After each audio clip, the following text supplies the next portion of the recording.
Para quienes recién se enganchan con QR en esta temporada 2025, esas escenas del capítulo anterior nos muestran que no estamos viviendo cada día como si fuera el último o hubiera empezado hoy mismo por la mañana. Todo tiene un contexto y nos parece siempre importante no olvidarlo, que de algún lugar venimos y que de alguna manera se van generando día tras día nuestra propia realidad. Bueno, día muy importante, tenemos múltiples miradas sobre lo que pasó esencialmente en la calle y en el Congreso Nacional. Lo más importante, vamos a tratar de repasarlas rápido y las vamos a desarrollar a lo largo del programa de hoy. Nos parece en QR que lo más importante a decir es que la ciudadanía no se amedrentó respecto de las escenas de represión del miércoles pasado y de toda la parafernalia de seguridad, más de 2.000 agentes de fuerza de seguridad, vallas por todos lados, no se amedrentó para poder volver a movilizarse, para poder volver a expresar lo que piensa respecto de las políticas del gobierno en general, de las políticas respecto de jubilados y jubiladas en particular y sobre todo, insisto, de la limitación de la protesta social. Creo que eso hay que rescatarlo.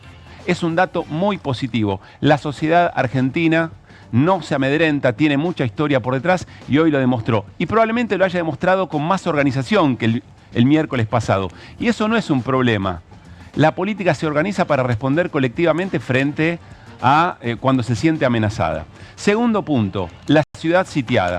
Hay quienes decían hoy, fue en la ciudad de Buenos Aires prácticamente un estado de sitio no declarado, pero en la práctica realizado. Y hay que preguntarse nuevamente, quizá a modo de confesión por parte del gobierno, que el protocolo nunca fue para permitir el tránsito, para permitirle a la sociedad que no está en la protesta que se movilice. No, siempre tuvo que ver el protocolo para tratar de limitar a la protesta social. ¿Por qué? Porque al gobierno las movilizaciones y la calle lo incomodan. Podríamos decir, las protestas para el gobierno son lo que las toses para Javier Milei cuando está dando una entrevista. Lo incomodan al gobierno.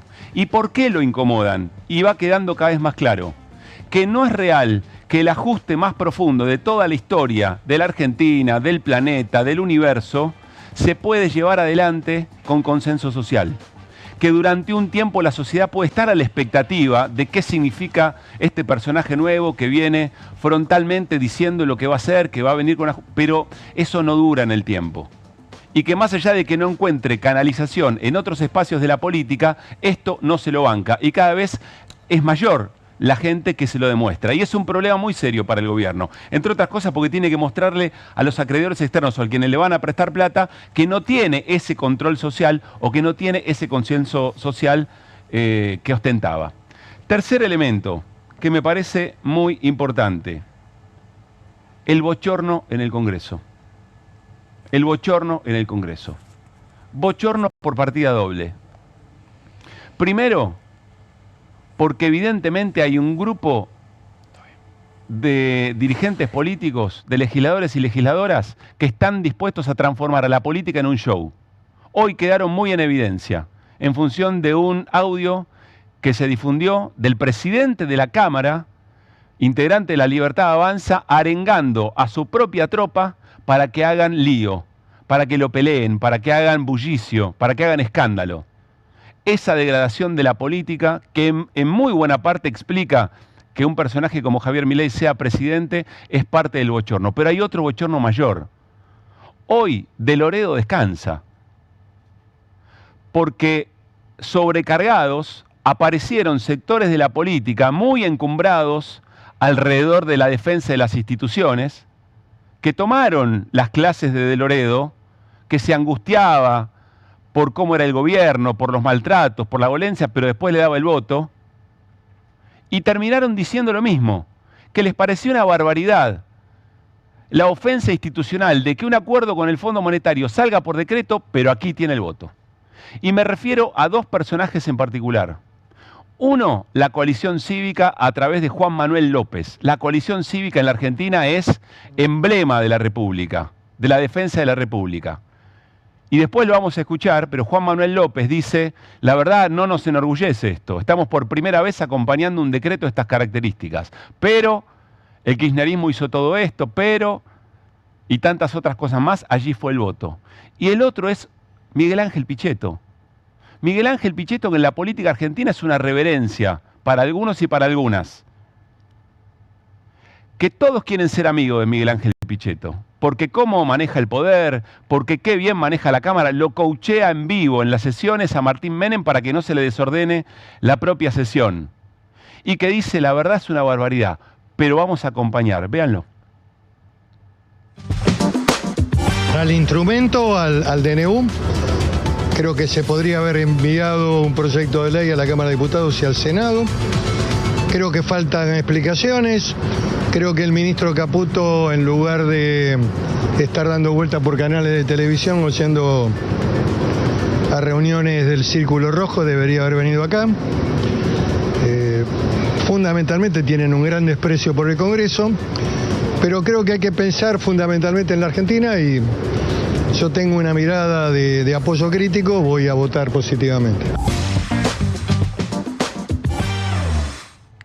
Esta degradación de la política, en boca y en acción de quien parece ser el máximo referente del modo de hacer política en la Argentina, junto con el bochorno de quienes quieren transformar a la Cámara de Diputados en un espectáculo televisivo, degradan de tal manera, insisto, que después aparecen los salames en los sobres cuando hay que ir a votar o cosas evidentemente peores. Por ejemplo, una motosierra. Vuelvo sobre dos cosas que me parecen importantes. La sociedad argentina, muy buena parte de la ciudadanía no se amedrentó y fue y se movilizó. Y la máxima representación de esto en una imagen es Beatriz, la jubilada noqueada por un policía que hoy, con sus más de 80 años, volvió a estar en la calle. Ahí la están viendo, con su bastón, acompañada y sobre todas las cosas, envalentonada, porque sabe que por detrás tiene una sociedad que la acompañó, como acompaña a jubilados y jubiladas en su reclamo justo de hace muchísimo tiempo. Y finalmente, nuestra preocupación, lo comentaba en el pase de Juan Di Natale, Nico Lantos, colega, dice, si alguien ve una primera escena de una serie en donde una persona está transitando por una estación y escucha lo que vamos a escuchar, a continuación no tiene ninguna duda de qué va la serie y cuál es el problema de esa sociedad. Aquí lo compartimos.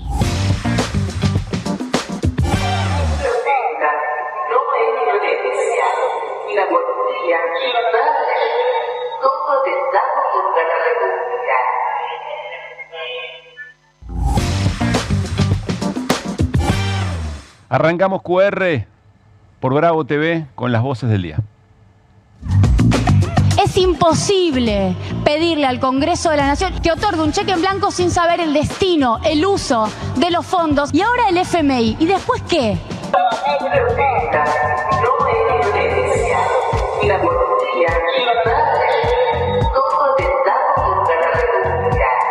Los quiero gritándome, a los gritos, puteándome. Nada de algo pacífico. Perdón, diputado. Sí, este es el contenido de un audio suyo enviado a un grupo que está circulando en todos los medios de comunicación. Pero los quiero gritándome, a los gritos, puteando. Nada de algo pacífico, ¿eh? Sago, ¿qué querés? ¿Que te dé un pico? Vení, Sago, querido. Usted está en un exceso, haciendo un exceso del uso de sus facultades. Y no me calle, porque sabe que, señor Martín Menem, interrumpir al orador es de fascista.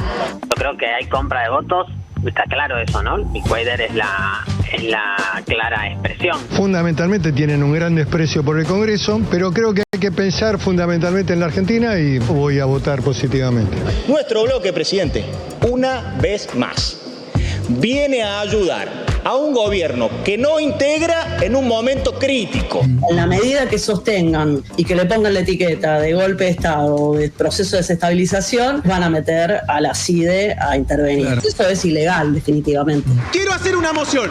Es un escándalo. 2.000 efectivos federales están rodeando el Congreso. Se nos plantea que aprobemos a libro cerrado un acuerdo que no le conocemos el monto, las condiciones, la tasa de interés y donde nadie, más allá de generalidades, nos ha explicado ni cuál es la necesidad ni cuál es la urgencia. Sean un poco más humanos. En vez de gastar tanta plata en esta operativa que hicieron, ¿por qué no se la dan a los jubilados? Muy buenas noches para todo el equipo de QR. Hola Mauricio Caminos, ¿cómo anda? Buenas Irina noches. Hauser, que dice ¿Qué cómo tal? está. Muy buenas noches. Bienvenido a QR, Guido Bambini, para hacer la columna económica. ¿Cómo anda, Guido? ¿Bien? ¿Qué tal, Pablo, Irina, Mauricio? ¿Cómo Gracias están? por estar, ¿eh? No, gracias a ustedes. Por supuesto, vendrá Hernán Lecher también, ¿viste? Ya rápidamente hay quien dice, listo, lo limpiaron a Lecher. No, vamos a ir compartiendo noche a noche con Guido y con Hernán respecto de todo lo que tiene que ver con lo económico. Me quiero quedar un segundo en algo que circuló buena parte del día, que era hacer la cuenta respecto de cuánto implicaba una inversión en las jubilaciones o mejorarle la situación a jubilaciones y lo que sale un operativo de seguridad.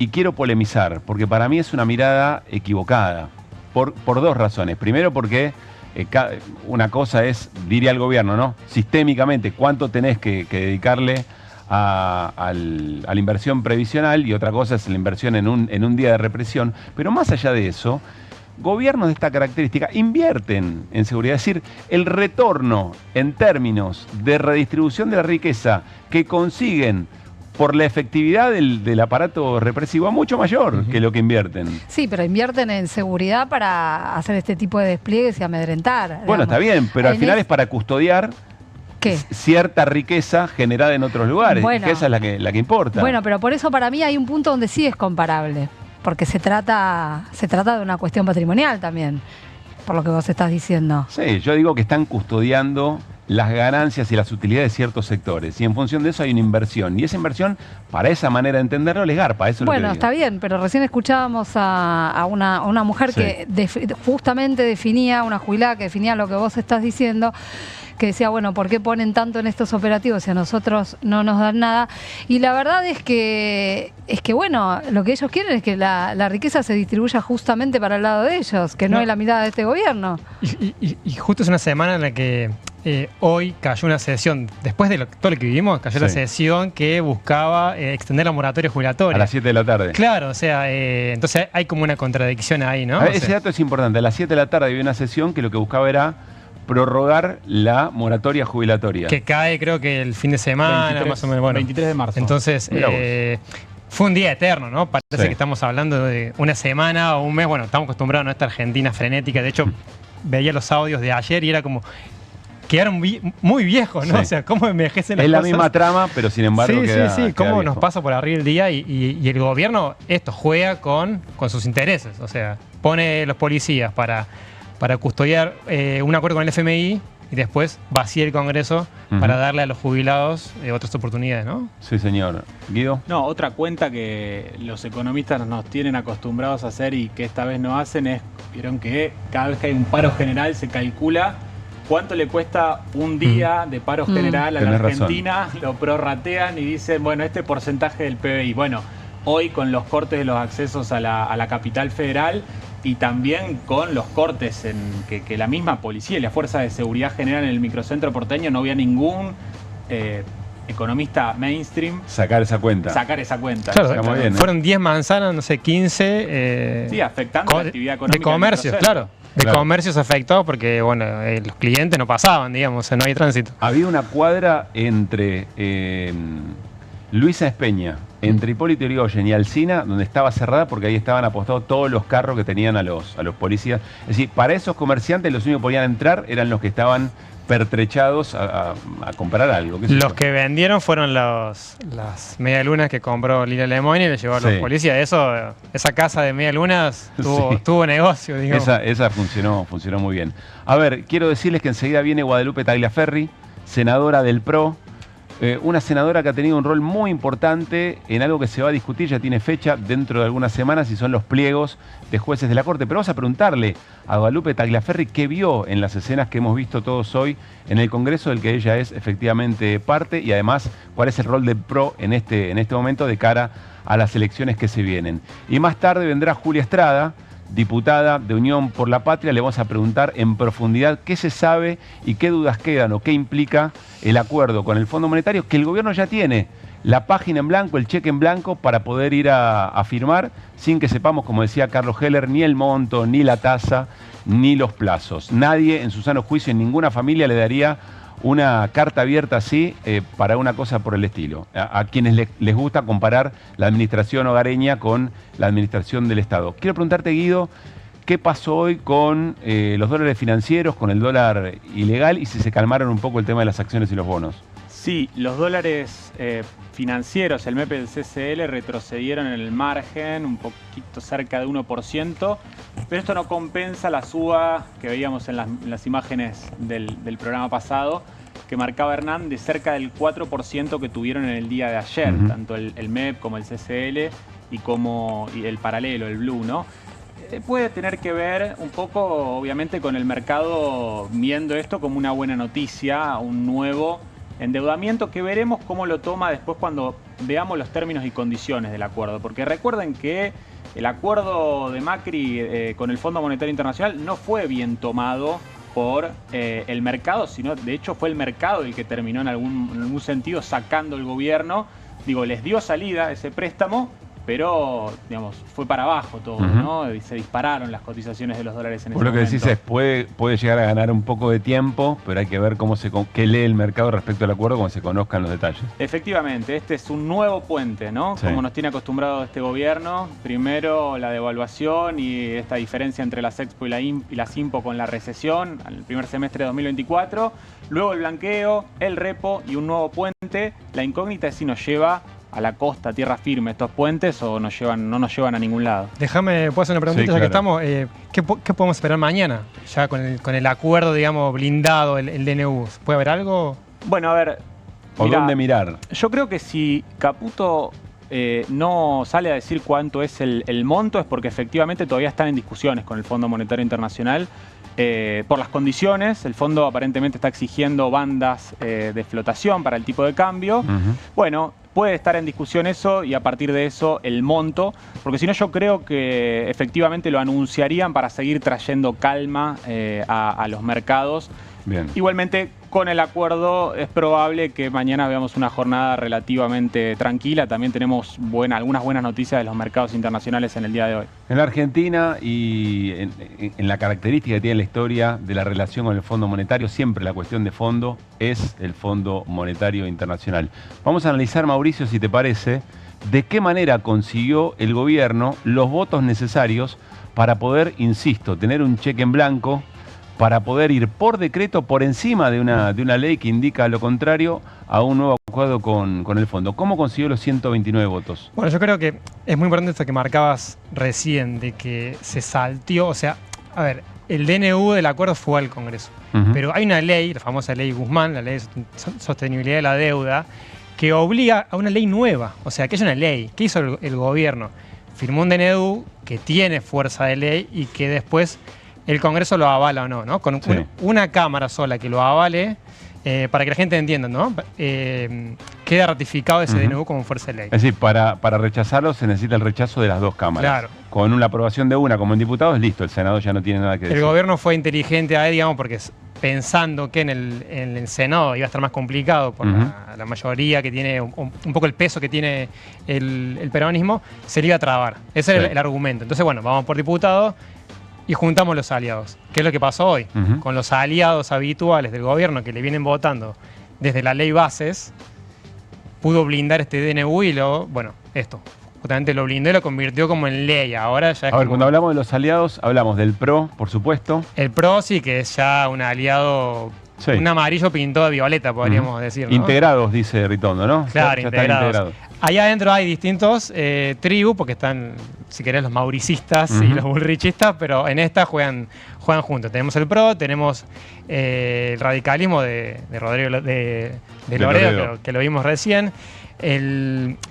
Algunas bancas de los gobernadores, muy importantes, los gobernadores radicales, tienen algunos porotos propios y bueno, siempre han jugado. ¿Y qué pasó con los gobernadores peronistas?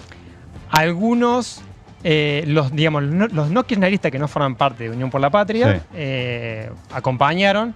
Y por ejemplo el catamarqueño, que están los diputados en el bloque. Jalil. Claro, no votaron en contra, pero bueno, a uno entiendo que se ausentaron justo en el momento de la votación. Bueno, es un momento para levantarse y ir al baño, capaz. Yo quiero repasar dos declaraciones, dos argumentos para el acompañamiento. Los mencionábamos en la apertura. Uno tiene que ver con Juan Manuel López. Decime, Juli, si vamos primero con la coalición cívica o primero con Miguel Ángel Pichetto. Juan Manuel López, de la coalición cívica, quiero que presten atención al argumento para poder sostener algo que, según el propio López, la coalición cívica nunca había hecho, aprobar un decreto de estas características. Escuchen. Voy a empezar con el tema del DNU, para preocupación de otros. Es sí la primera vez que vamos a ratificar un DNU, presidente. El bloque de la coalición cívica lo va a ratificar. No estamos orgullosos de eso. Sabemos que no es la herramienta que tiene que... Sabemos que no es la herramienta ideal. Por favor, diputado, silencio, por favor. Sabemos que no es la herramienta ideal. Por favor. Después Juan Manuel López agrega, hace un raconto de todas las cosas malas que hizo el kirchnerismo a lo largo de su propio gobierno, pero es como si argumentara, bueno, como otros hicieron las cosas mal, nosotros acá podemos avalar algo con lo que no estamos de acuerdo. Y finalmente dice que tienen que hacerse cargo también del acuerdo original con el fondo, que es el que tomó Mauricio Macri durante el gobierno de Juntos por el Cambio, donde la coalición cívica era parte de Juntos por el Cambio. Elisa Carrió ahí muy importante jugando, entonces exactamente. Es como, bueno, tengo responsabilidad, ¿no? Podríamos decir que en ese sentido está bien, digo, hacerse cargo, por un lado, ¿no? Pero más o menos, Mauri, porque vos podés decir, mira, yo puedo estar de acuerdo con ir al fondo a pedir un nuevo acuerdo, pero sobre todo lo que representa la coalición cívica en términos de la República y la institucionalidad, está avalando que se viole la ley que lo obliga a un gobierno a ir al Congreso. Por eso me parece que acá también, más allá de lo que vamos a hablar ahora, que es el bochorno y el escándalo de Martín Menem y La Libertad Avanza, otra vez en esta sesión, esto degrada mucho a la política. Y quiero recordar lo que Miguel Ángel Pichetto decía antes de ingresar al recinto, cuando ya asumía que iba, o contaba públicamente que iba a acompañar el decreto. Al instrumento, al DNU, creo que se podría haber enviado un proyecto de ley a la Cámara de Diputados y al Senado. Creo que faltan explicaciones. Creo que el ministro Caputo, en lugar de estar dando vueltas por canales de televisión o yendo a reuniones del Círculo Rojo, debería haber venido acá. Fundamentalmente tienen un gran desprecio por el Congreso, pero creo que hay que pensar fundamentalmente en la Argentina y yo tengo una mirada de apoyo crítico, voy a votar positivamente. Hay una parte que no resulta compatible, es decir, si el gobierno ofendió de todas esas maneras que menciona Pichetto a la institucionalidad y al Congreso, ¿por qué acompañar significa apoyar a la Argentina? Esa parte no me queda claro, no sé a la ciudadanía cómo se va a explicar, pero estoy seguro que es parte de la degradación de la política argentina y que tiene consecuencias realmente muy, pero muy bravas. Sí, Mauricio. Un dato en el bloque de Pichetto, en el encuentro federal, Pichetto votó a favor, los diputados que responden a cordobés Martín Yarlora votaban a favor, pero otros diputados votaron en contra, como los socialistas, o se abstuvieron. O sea, ahí tuvo como una sangría. Claro, Pichetto no habla como el jefe del bloque. Encuentro Federal habla por sí mismo porque sabe que en el bloque tiene distintas... Es verdad que es un bloque, es un abanico, tiene todos los colores del arcoíris, ¿no? Entonces, o sea, es un bloque que busca, digamos, esto, ¿no? En algunas situaciones aportarle algo al gobierno y tener las dos caras, ¿no? Bueno, hago el policía bueno y el policía malo. Vamos a otro momento del Congreso que tiene que ver con el escándalo, con el bochorno, pero un bochorno buscado, premeditado, porque así lo decía el propio Martín Menem a la bancada de La Libertad Avanza previamente durante la mañana para que empiojen, embarren la sesión. Escuchen. En todo momento, 4 personas nuestras siempre sentadas para plantear una cuestión de privilegio. Que me discutan, yo les voy a decir que no es momento, que discutan con el reglamento, presidente, pero griten, ténganlos siempre, en todo momento. Pero los quiero gritándome, a los gritos, puteando, nada de algo pacífico, ¿Cuál es la trastienda, Mauri, de este audio? Me pregunto primero en qué momento de la mañana lo mandó, Sí. ¿no? Recién despertado, estaba yendo al Congreso. Fue esta mañana, lo que me dicen que fue esta mañana. La sesión estaba agendada a las 10, así que... Sí, tenía que haber sido temprano. Suponemos entre las 7 y las 9, ¿no? La versión menemista, podríamos decir, la versión mileísta... Claro, porque no hay que olvidar que Martín es Menem. Claro, Bien. por eso digo. La versión menemista... es que él buscaba una épica. O sea, quería como arengar a su tropa, que son muchos novatos en el Congreso, ¿no? Entonces, como esto, arengarlos y darle cierto ánimo antes de una sesión que él en el WhatsApp, Sí. que se filtra, no sé si está la plaquita ahí, que está el chat, él dice algo así como es la sesión más importante de los últimos 20 años, ¿no? Hay como una épica ahí. Es decir, que quiere darle épica y darle volumen a la hay un show off, claro. quiere decirse, Pero perdón, ¿no? Mostrarse. eso es épica, no sé. Bueno. Es como, vamos a jugar a la violencia dentro del Congreso, Después, no sé. si uno ve lo que pasó y esto que dice él, que me puteen, Sí. uno puede entender que también hagan quilombo a propósito para que todos nosotros y la gente Claro, se que lleve el el resto, quilombo, Claro. y el argumento del Fondo Monetario, volver al Fondo Monetario, ¿no? Que quede en segundo plano. Que es segundo plano.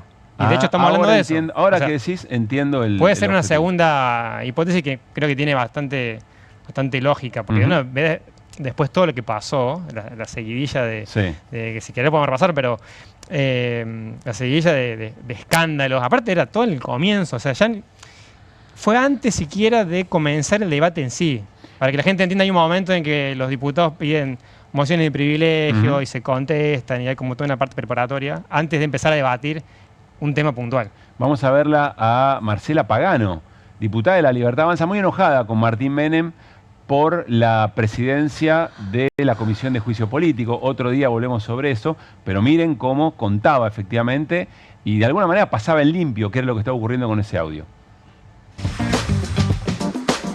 Miren, me veo en la obligación de tener que tomar la palabra nuevamente, ya que están apretando colegas periodistas. Quiero decirles que los audios que circulan con la voz de Martín Menem son del día de hoy, de un chat que tiene La Libertad Avanza para organizar las cuestiones parlamentarias, del cual me entero llegando a este recinto por un periodista, porque ya los tenían, porque así obra el presidente de la Cámara de Diputados. Él mismo viraliza los audios para luego victimizarse y culpar a aquellos del bloque que no le caen bien. ¿Por qué Marcela Pagano insistía en legitimar el audio? ¿Había dudas sobre si era real o no? Bueno, hay una otra versión también. Pensamos que es un bloque que tiene sus propias internas. Es un oficialismo rayado por todos lados, ¿no? Sí. Pero sigue siendo un bloque más o menos unido. Otra versión es que, lo que me dice una fuente interna, es que Menem en realidad se podría haber equivocado y haber mandado a un grupo, en realidad quería mandarlo a un grupo más chico, de mesa chica, ¿no? Sí. Estos 4 o 5... Le pifió de grupo, se equivocó de grupo. Puede ser una posibilidad, Puede pasar cualquiera. Y después está también quién lo filtró.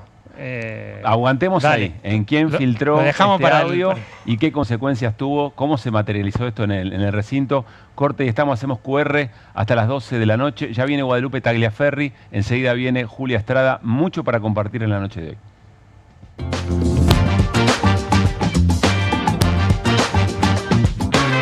Aquí finaliza el horario de protección al menor.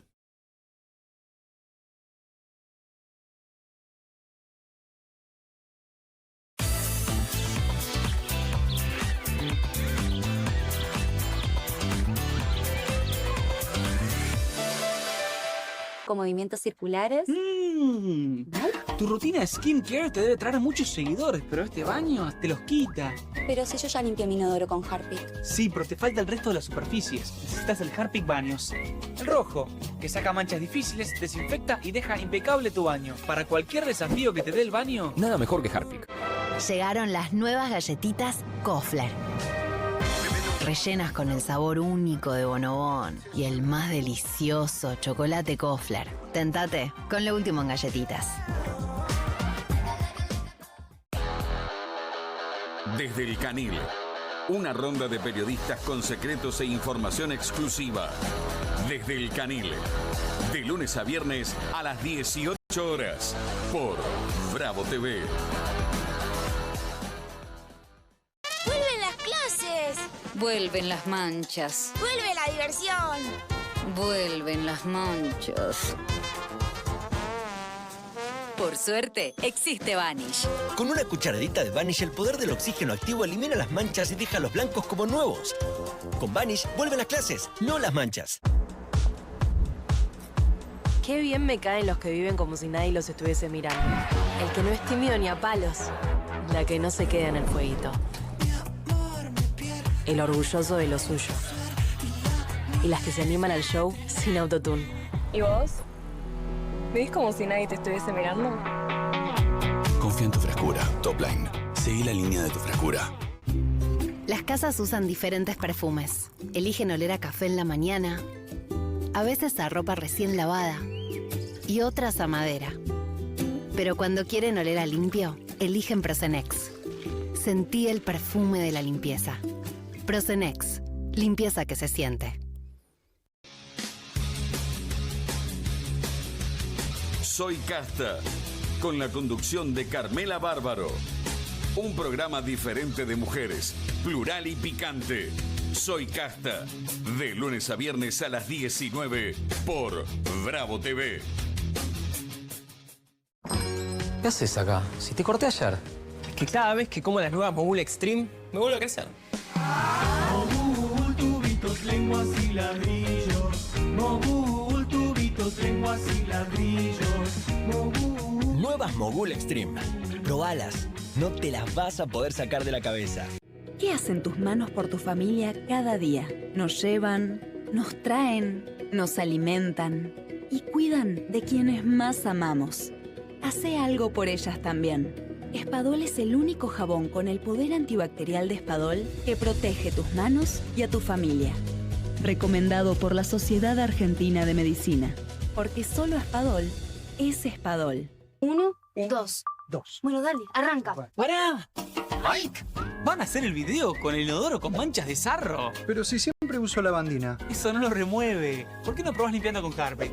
Que llega a los rincones más difíciles, eliminando por completo el sarro y desinfectando. ¡Vamos! Para cualquier desafío que te dé el inodoro, nada mejor que Harpic. Llegaron las nuevas galletitas Kofler. Rellenas con el sabor único de Bonobón y el más delicioso chocolate Kofler. Tentate con lo último en galletitas.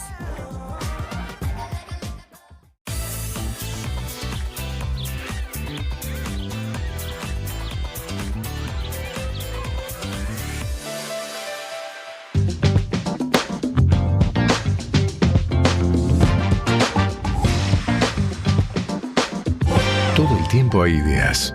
Hay ideas simples y no tanto.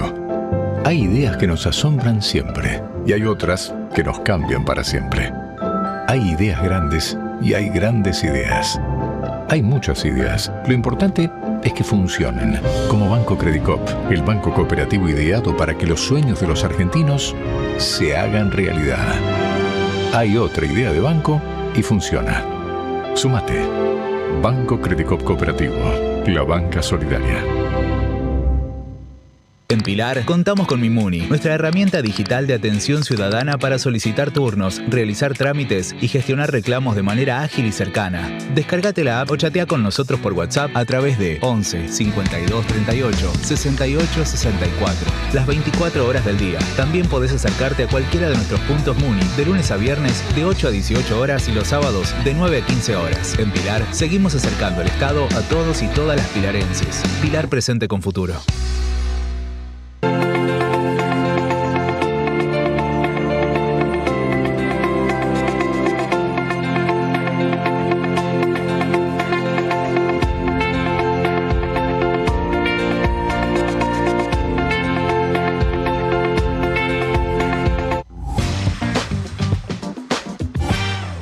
Muy bien, seguimos en QR por Bravo TV hasta las 12 de la noche. Ya está con nosotros Guadalupe Tagliaferri, senadora del PRO. Guadalupe, gracias por estar acá. Hola, buenas noches y felicitaciones. Bueno, muchas gracias. Nos viene acompañando también en las temporadas de QR y se valora mucho. A ver, antes de meternos en temas del Senado y sobre todo en la política de la Ciudad de Buenos Aires, déjame preguntarte como legisladora de este Congreso, ¿qué mirada tenés sobre las características que tuvo la sesión de hoy en diputados? A mí me da tristeza, porque me parece que hay que honrar el espacio del Parlamento, ¿eh? Hay que honrar con formación, con conversación. Poco le podemos pedir a la sociedad que busque consensos y se trate bien si en el ámbito donde están los representantes del pueblo es a los gritos, con chicana, con arenguen y griten. A mí no, me parece que no suma, me parece que hay como una estrategia deliberada de seguir lastimando la representación política. Y la verdad que yo no creo en eso. Claramente en la representación política tenemos un montón de cosas para mejorar. ¿Planificado o como daño colateral? No, yo creo que es parte de un continuo. Hace 2 años, 3 años que venimos con la casta, la política, y creo que eso es la continuidad. Y creo que claramente, los políticos o los que no creemos en ese modelo, tenemos mucho para mejorar en la representación política, seguramente, seguramente. Pero me parece que hay como una decisión deliberada de, sigamos haciendo barro, ruido, que parezca que en el Congreso no hay nada que vale la pena. Y no somos todos iguales. Claramente en el Congreso la mayoría no estamos por ese carril. Aún con las diferentes opiniones no hay eso. De hecho, claro, pensando la Argentina de manera distinta. Sí, y la verdad que difícil yo le puedo decir a mi hijo de 16 años que no tenga esa actitud si ve que los representantes que salen en la televisión y que supuestamente tienen una vocería relevante se tratan de esa manera, es todo sucio, arengáyase a propósito. No está bueno. Guadalupe, el gobierno ya tiene el aval del Congreso respecto del DNU para ir a la negociación con el fondo. Se necesita, como explicaba Mauricio Caminos recién, que una sola Cámara avale eventualmente el decreto. De todas maneras va a ir a tratamiento en el Senado, es decir, por formalidad. Sí, debería venir y es una de las cosas que nosotros en algún momento planteamos. Que es mucho más fácil aprobar un decreto que una ley. Para que la gente entienda, la ley tiene que ser aprobada por diputados y por senadores. El decreto, o sea que el presidente no tiene facultad de legislar, sino que, salvo que sea por urgencia, basta con que lo apruebe una Cámara que las dos. Entonces es como algo que está mal, está como desequilibrado. Efectivamente, una vez que el decreto está aprobado por una de las cámaras, ya tiene fuerza de ley. Debe venir en este punto casi por formalidad el Senado. Si el Senado no lo aprueba, no cae ese decreto. Bien, aunque no sea por los puntos, o si hubiera sido por los puntos, supongo que votarías lo mismo. ¿Qué hubieras hecho con tu opinión, con tu voto? A mí me gustaría que no estuviésemos pidiéndole plata al fondo ni teniendo que renegociar nada, absolutamente nada. También es cierto que si la Argentina no se encuentra refinanciando los términos y condiciones, la Argentina no puede pagar nada. Y cuando te pasa eso, los únicos que pierden fundamentalmente son los argentinos. Yo resisto archivo, yo voté a favor del acuerdo del Fondo Monetario Internacional del gobierno de Alberto y Cristina, con ese mismo argumento. Me parecía que estaba mal, que me hubiese encantado que la Argentina no tenga esa situación, pero la realidad es que si vos te desenganchás, caes en default, los que pierden no son los empresarios multipoderosos que tienen la plata afuera.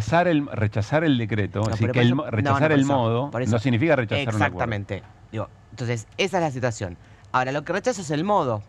Y de hecho, yo ayer le dije a un funcionario del gobierno que estaba justo con lo del DNU, con el área del área de bicameral del DNU, que le digo, una picardía, porque la verdad que hubiesen encontrado claramente en el Congreso un acompañamiento de esto, porque lo hicimos la otra vez.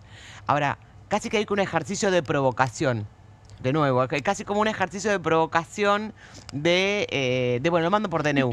Casi como una forma de seguir peleando con el Congreso. Pero la verdad que el DNU no necesita el fondo, lo dijo, no necesito la aprobación del Congreso. El fondo puede tener su opinión respecto a las cosas. La Argentina tiene un esquema de leyes. La verdad que es una situación compleja innecesariamente. Y si mandan una ley, como justamente pide la ley actual, digamos que ya por ley. Sí, yo hubiese acompañado. ¿Se podría haber frenado frenado en el Senado o avanzado? Personalmente lo mismo es. lamento, o sea, con dolor de la Argentina teniendo que volver a discutir con el fondo. La realidad es que si vos caes en default, no pierde el gran empresario que tiene los 5 empresarios más grandes que tienen la plata afuera. Lo que pierden son los argentinos, el de la pyme, el jubilado que hoy gana 2 pesos con 50, va a cobrar 1, 0, o sea, en ese escenario, y lo mismo por ese mismo argumento se lo acompañó a Guzmán en su momento. Entonces, me parece que es una trampa lamentable. Si venía por ley, no lo podés modificar. La ley es la ley. El acuerdo es el acuerdo. No tenés forma de modificarle. Pero sí es una gestualidad de que el Congreso existe. Ahora, perdón, Guadalupe, ¿en qué momento de la historia un acuerdo con el fondo terminó trayendo todo ese buen resultado al que te referís, ¿no? Para el bienestar de la gente de a pie? Seguramente no es el mejor camino. A mí no me preocupa endeudarte. Yo creo que los países que están endeudados son los que pueden invertir. Ahora, si vos endeudás para fortalecer el Banco Central, que supuestamente ibas a prender fuego, no sé cuánto es para el desarrollo del país, cuánto es para la obra pública, cuánto es para capacidad instalada que te quede a futuro, seguramente.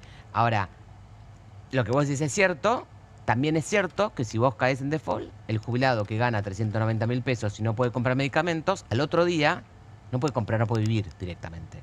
Y la pyme que hizo una pequeña inversión, menos. Esto que plantea Guadalupe, recordemos, fue incluso la discusión dentro del propio bloque de Unión por la Patria, frente a Unión por la Patria, de los que decían hay que sentarse, hay que hacer una negociación y patear para adelante acuerdos es valioso, no podemos entrar en default, y los que decían no. Sí, durante el gobierno de Por eso, de el gobierno de Alberto Fernández. Sí, pero la verdad que lo pregunto porque si bien no soy una especialista, no tengo recuerdo de algún acuerdo con el fondo que nos haya mejorado la vida, eso es lo que digo. De hecho, el último es de un gobierno del PRO. Sí, por eso. Así pues también. yo puedo criticar, te insisto, tampoco soy economista, así que menos, no soy la cunza para poder de variables económicas, pero cuando vos votás entendiendo, al menos yo, el impacto que tiene cuando yo levanto la mano respecto a la realidad de la gente. Entonces, es lamentable esa situación. Ahora, si no lo haces, ¿qué pasa? Y lo digo, fue el mismo argumento que hice cuando le acompañé a renegociar la deuda, le autorizamos a Guzmán.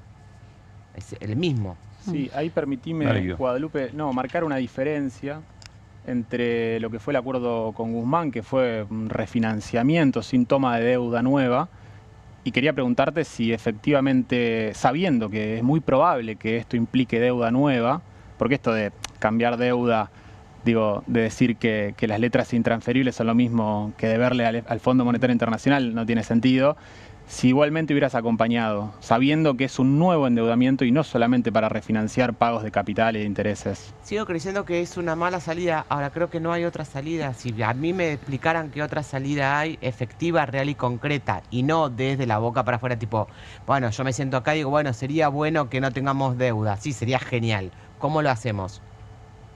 Si la respuesta a eso es, bueno, si es desde la boca para afuera, no sé, a mí me encantaría que no fuera así. No es que lo hago orgullosa y creo que es un mecanismo maravilloso, no. Ahora, en el camino está la gente. En el camino está Doña Rosa, está la pyme, está el pequeño productor, que ya está bastante lastimado. Está el jubilado, digo. Entonces... Guadalupe, nos vamos metiendo en la política de la ciudad. Sos senadora representando a la ciudad de Buenos Aires por el PRO. Ayúdanos a entender el momento del PRO. Charlemos. O sea, vos también necesitarías eso. Ahora, tu percepción, tu mirada. Yo creo que yo vengo diciendo hace mucho tiempo, desde el año pasado, que el PRO estaba perdiendo por completo identidad. Que lo que eran los valores que nosotros defendíamos históricamente y por los cuales yo me sentí orgullosa, y estoy desde el primer día que existió el PRO juntando firmas en Acoito y Rivadavia, era la obra pública sin corrupción, pero era la obra pública. Y sí, digo, el gobierno de Mauricio reformó la mayoría de los aeropuertos de la Argentina. En la ciudad construimos 54 escuelas. Era la defensa de los jubilados. Después podemos discutir la fórmula, pero era una mejora por ley en la fórmula previsional. Era la defensa de la educación. No me quedaba claro, entonces era así que haya la ley bases con inversión, pero bueno, veamos que no puede blanquear cualquiera, pongámosle Mauricio hizo un blanqueamiento con un tope a partir del cual tenías que pagar menos plata, pero si tenías poca plata tenías que pagar, había todo un esquema. Y yo lo que fui sintiendo es que el PRO no estaba defendiendo esos valores. Entonces yo siempre me planteé que lo sentía confundido, mareado, que estaba cerca, que no estaba cerca, que no quedaba claro por qué, que decíamos una cosa pero hacíamos otra. Bueno, y eso termina cristalizándose un poco en que no tiene identidad. El PRO ya no es lo que era el PRO. Y además lo que el PRO tenía como central en toda su historia, y que para mí era un valor enorme, era la gestión para resolver la vida de la gente. Casi que no había una discusión ideológica. Me acuerdo que yo decía, mira, el caño no es ni derecha ni izquierda, es un caño en un barrio popular. Es un caño. ¿Y vos sentís que hoy en el distrito que representás esa gestión no está funcionando? No, si hay algo que le falta a la ciudad es gestión. Y vos fíjate que en un año y pocos meses muchas de las cosas que estaban bien en la ciudad hoy no están. Siempre hubo recicladores urbanos en la ciudad, siempre hubo cartoneros. Pero cuando vos te levantabas a la mañana, después de que había pasado el reciclador y había pasado por el contenedor, se reforzaba la limpieza. Bueno, hoy no, eso falta de gestión. Coincidís con Larreta que hay olor a pis. Hay olor a pis, claramente, y eso falta... Bueno, Jorge Macri nos dijo hace un par de semanas que le iba a poner limones, y lo hizo como un anuncio de gobierno, que iba a poner limones por el olor que había en los contenedores. La respuesta a eso no fue, bueno, a ver cómo mejoramos la limpieza, no, le voy a poner limones. Eso lo dijo el jefe de gobierno. No me baño, me tiro desodorante y voy tirando. Claro, y eso se ve. ¿Vas a ser candidata en la ciudad en las elecciones que vienen? No lo sé. A mí me gusta mucho la ciudad, me gusta mucho la gestión. ¿Se vence tu mandato como senadora? Me vence mi mandato. A mí me vibra mi vida, y yo elegí trascender en la vida, además de mi hijo, siendo parte de algo más colectivo y de ayudar a la gente. Lo puedo hacer desde el Senado, lo puedo hacer desde la ciudad, lo puedo hacer desde una ONG. Si es necesario y mi aporte y mi experiencia suma, sí, voy a estar, pero no me desespera. ¿Y si fueras candidata, serías representando al PRO por afuera? ¿En qué espacio? No, supongo que iría con Larreta. ¿Y Larreta ya no está más en el PRO? PRO? Ya nos presentamos hoy a la noche. Pero digo, en cuanto a afiliación partidaria, ¿se quedan en el PRO? Porque hay también una discusión interna, incluso el domingo hubo un Zoom, que tengo entendido que alguien pidió echar explícitamente a Larreta y a Burchi, y dijeron, bueno, esperemos a que salten. A que se vayan ellos.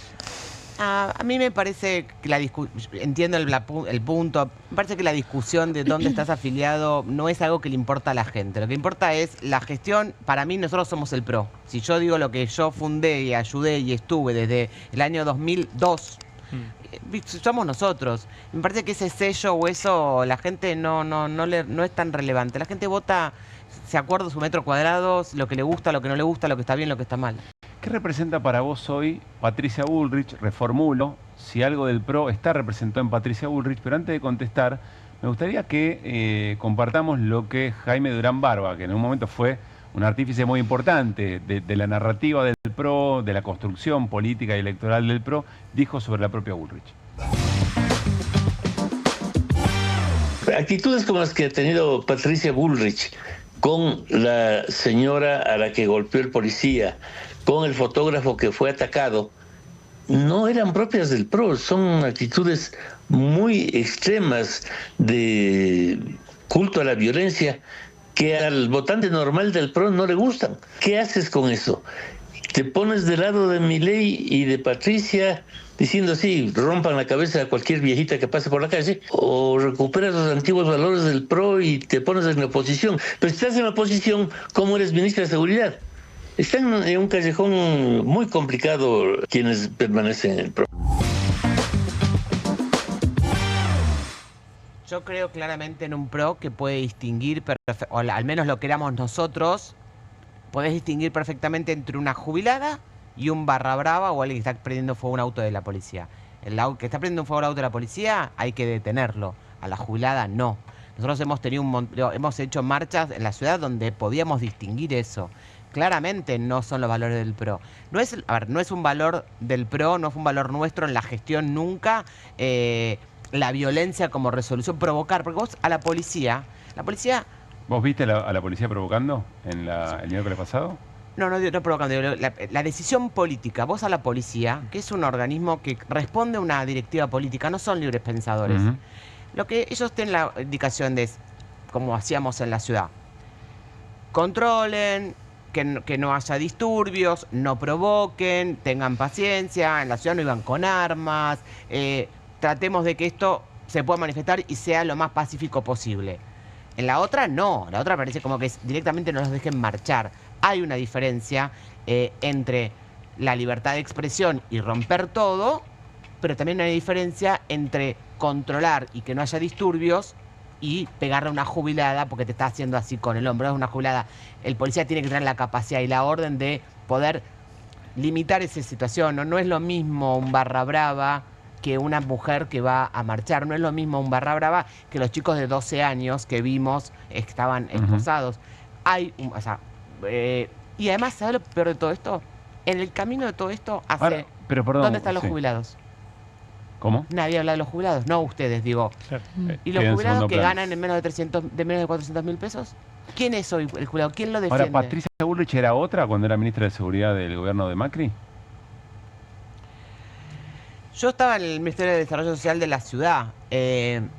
Entiendo que quizás tenía como más intenciones de ir un poco más fuertemente con algunas cosas y creo que la ciudad manejaba la policía de otra manera. Mauri, Victoria Villarruel, la vicepresidenta, pero titular del Senado, le puso fecha al tratamiento de los pliegos de los jueces de la Corte. Sí, el 3 de abril, ¿no? Es la fecha de la sesión. ¿Qué expectativa hay? Bueno, ¿qué vas a votar, básicamente, si se puede saber? Primero que parece muy acertado lo que hizo la vicepresidenta, porque ella no podía estar en forma indefinida sin dar una sesión. Ella puede no tener obligación de dar la fecha que le pidieron un grupo de senadores para mañana. Lo que no puede decir es que no hablé el Senado. Eso no se puede hacer. ¿Ganó tiempo? Perdón, ya que estamos. ¿Ganó tiempo de acá 2 semanas? Sí, creo que lo está, pero está bien, porque descomprimió. Me parece que evitó el circo, descomprimió, dijo, ok, pongo una fecha, no es dentro de 3 meses, ni es en 2 minutos. Me parece que ganó tiempo y lleva la conversación en niveles institucionales. Yo estaba esperando eso, si no, íbamos a tener que autoconvocarnos. Después, yo he manifestado públicamente mi postura respecto a que los jueces no se nombran por decreto. Yo no creo que sea inconstitucional, como creen algunos otros senadores, porque sí, el presidente usó una ventanita muy divertida, faltaban 48 horas. En términos de la ley, dice si está cerrado el Senado, puede nombrarlo. Ahora, el Senado abrió. Y el Senado tiene la competencia, y es el único que tiene la facultad, de darle acuerdo o no. No es una peyorativa del presidente. Y yo no comparto que duran hasta el 30 de noviembre. O sea, tienen vencimiento el 30 de noviembre. Pero si antes el Senado cumple con su función de decir sí o no, si dice sí, tiene la robustez de ser juez de la Corte Suprema hasta los 75. Y si dice que no, deja de ser juez de la Corte Suprema. A mí lo que me preocupa es que tenemos 2 candidatos que decidieron y aceptaron ser nombrados por decreto. Y que además uno de ellos dijo al lado mío que no lo aceptaría. Entonces lo que tengo es o un juez o un candidato que miente o que es sujeto fácil de la presión del poder político. Y eso es un causal de no ser juez de la Corte Suprema porque no tenés independencia de poderes. Y lo más terrible de todo esto es que estamos hace ¿cuánto? Un mes y medio, todos nosotros sabiendo si el juez está, si no está, si queda, si qué pasa. Que es la mejor demostración de que el decreto no es una herramienta sólida que permita dar certeza jurídica a un país, que es lo que más necesita. Y esto va más allá de lo que pienses sobre García Mansilla. Bueno, lo de que haya mentido es un elemento muy vinculado a él, o de la trayectoria del hijo. No, por eso, más allá de que en el caso de García Mansilla miente en ese momento, yo no había emitido ninguna opinión pública de los dos, porque estaba esperando el momento de votar, porque yo presido la Comisión de Acuerdos. Y yo quería que ese proceso fuese institucional y completamente objetivo, para que nadie dijera que mi voto o que lo que sucediera con algunos dos estaba condicionado. Lo único que había dicho es que yo no acepto una Corte Suprema sin mujeres. Yo no acepto ningún lugar en la Argentina sin una mujer. Es lo único que yo había dicho. Ahora, ¿qué pensás del hecho de que la Corte le haya tomado juramento y además en un acto prácticamente secreto a García Mansilla? Sí, ¿cómo lo hizo? La verdad que no decidió. En términos de la letra, la Corte tiene que interpretar la ley. No tiene que hacer una especulación política. La especulación política es nuestra. Nuestra especulación política, que es, faltaban 2 minutos para abrir el Senado, está jugando sobre el borde de la Constitución. La Corte Suprema lo que ve es, ¿fue nombrado en el momento que el Senado estaba cerrado? Sí, entonces le tomó juramento. Lo mismo hizo con Ariel Hijo. Dijo, ¿usted qué dice? que cualquier juez de la Corte Suprema tiene que renunciar a un cargo anterior. Señor, usted no puede tomar juramento, tiene que renunciar. Digo, igual respecto de García Mansilla, la Corte no dijo nada, simplemente le tomó juramento. Porque no tiene que rendir, no tiene que explicar, la Corte no explica sus fallos, no explica sus decisiones. La Corte no explica sus decisiones. Bueno, en este caso decían, nosotros no teníamos ningún planteo sobre la validez del nombramiento, bueno, le tomamos juramento. Mi otra pregunta es si el Senado rechaza el pliego, ¿qué tiene que pasar con García Mansilla? ¿Puede seguir en la Corte o no? Mi interpretación y la de la mayoría de los constitucionalistas es que no, que una vez es competencia del Senado. Si el Senado no le brinda acuerdo, esa persona deja de ser juez de la Corte Suprema. En ese momento. En ese momento, claro. Nosotros no ejecutamos esa orden. Para mí es una interpretación. Y vas a ver, seguramente va a existir un montón de conflictos respecto a si sí, si no. Y el Poder Ejecutivo va a discutir con el Poder Legislativo. ¿Quién resuelve cuando hay conflicto? La Corte Suprema. Una Corte Suprema que estamos diciendo que... Entonces, está mal, el decreto está mal. Ahora, hay una situación de que entró uno de los jueces por decreto, el otro que tiene en comisión rechazo, ¿no? Tiene mayoría de comisión para que la gente entienda las firmas. Y no entró, porque la Corte no le aceptó la jura por la licencia, quien tiene las firmas a favor en comisión. Sí. ¿No? ¿Puede que se dé vuelta esa torta en el momento de la sesión? ¿Se entiende la pregunta? ¿Qué sería eso? ¿Que le aprueben el pliego al hijo? O sea, uno ahora puede pensar, viendo los dictámenes, que Sí. tienen más chance de entrar. Viendo los dictámenes, ¿no? Que tiene... Sí. Porque los dictámenes son favorables. Claro, por eso. dictamen favorable. Pero en realidad es para facilitar la discusión, No, entiendo. pero el fundamento no es favorable en el de García Mansilla. Claro, tiene razón. por eso digo. A ver, yo lo que siento es, después están los, como digo siempre, los contorsionistas morales que piensan una cosa, pero al momento de las cámaras sí hacen contorsionismo y justifican sus votos. La gran mayoría de los senadores no le pareció bien nombrar por decreto a los jueces. Bien. Guadalupe, la última, quiero volver un segundo a la ciudad. Son horas de cierre de las alianzas. Sí. Por lo menos hasta ahora va a quedar muy polarizada, es decir, muy dispersa la oferta en términos de espacio, ¿no? Ahora vendrán las definiciones de los nombres propios. Bueno, Horacio Rodríguez Larreta ya se definió, Leandro Santoro también, hay que ver qué hace el oficialismo. Pero ¿qué escenario ves? Porque la Ciudad de Buenos Aires parece ser un lugar donde se definen cosas muy importantes para porteños y porteñas, pero al mismo tiempo una suerte de medición a ver qué va a pasar con esas fuerzas en las elecciones nacionales.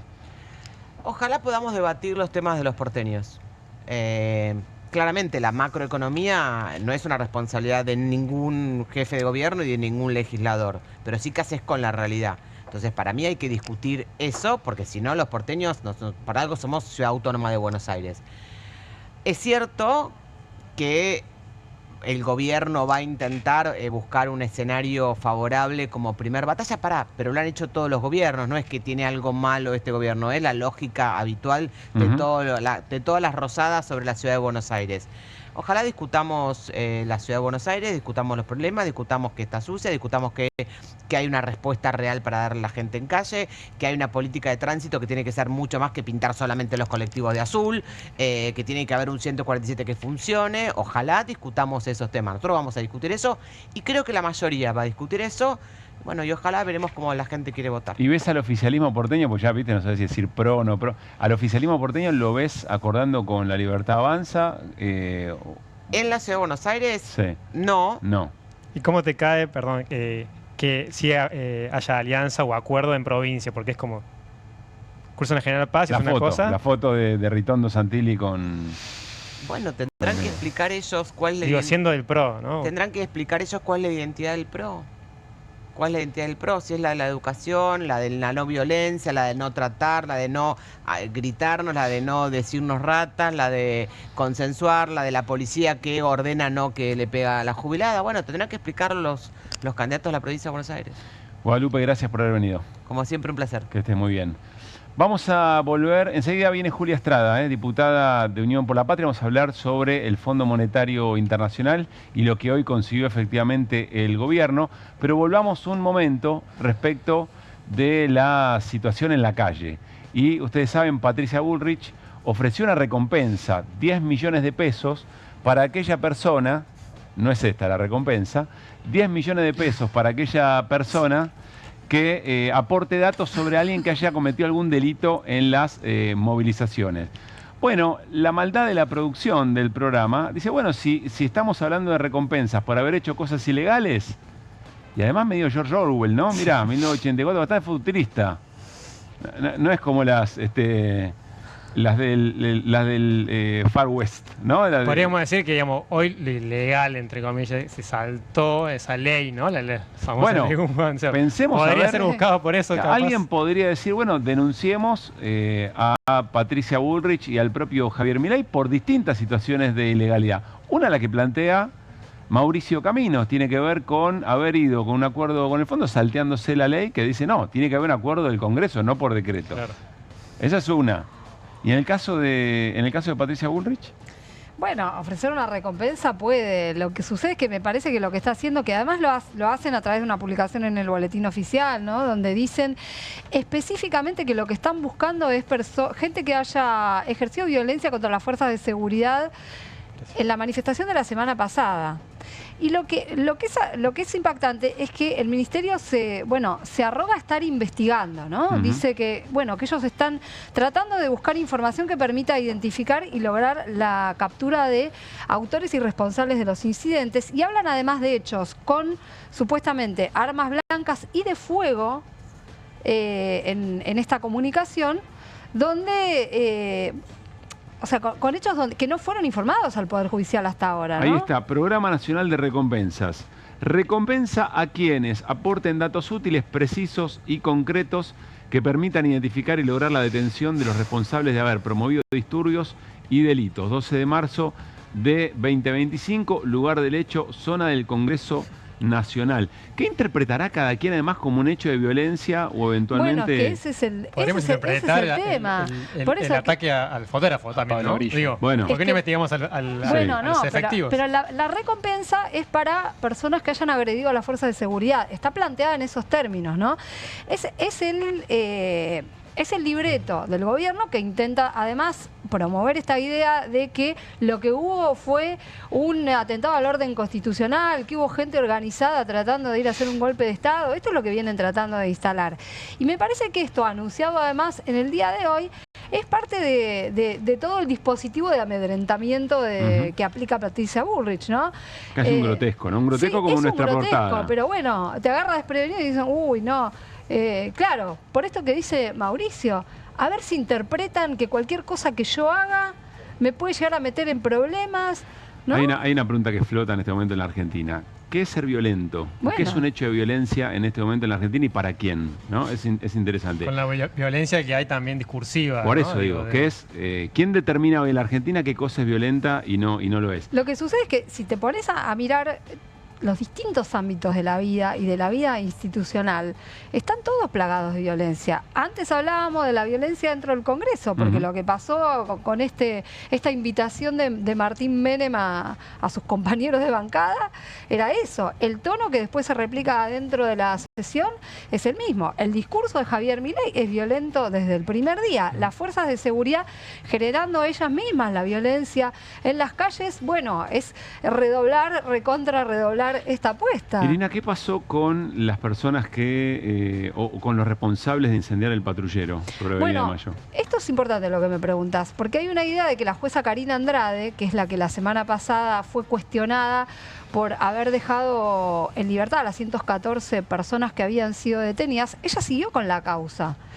Y justamente a raíz de una audiencia que tiene ayer con el Ministerio Público Fiscal, ella ordena la detención de 2 personas, que son 2 personas que fueron identificadas en el incendio del patrullero. Uno de ellos se llama Fernando David Yurquina.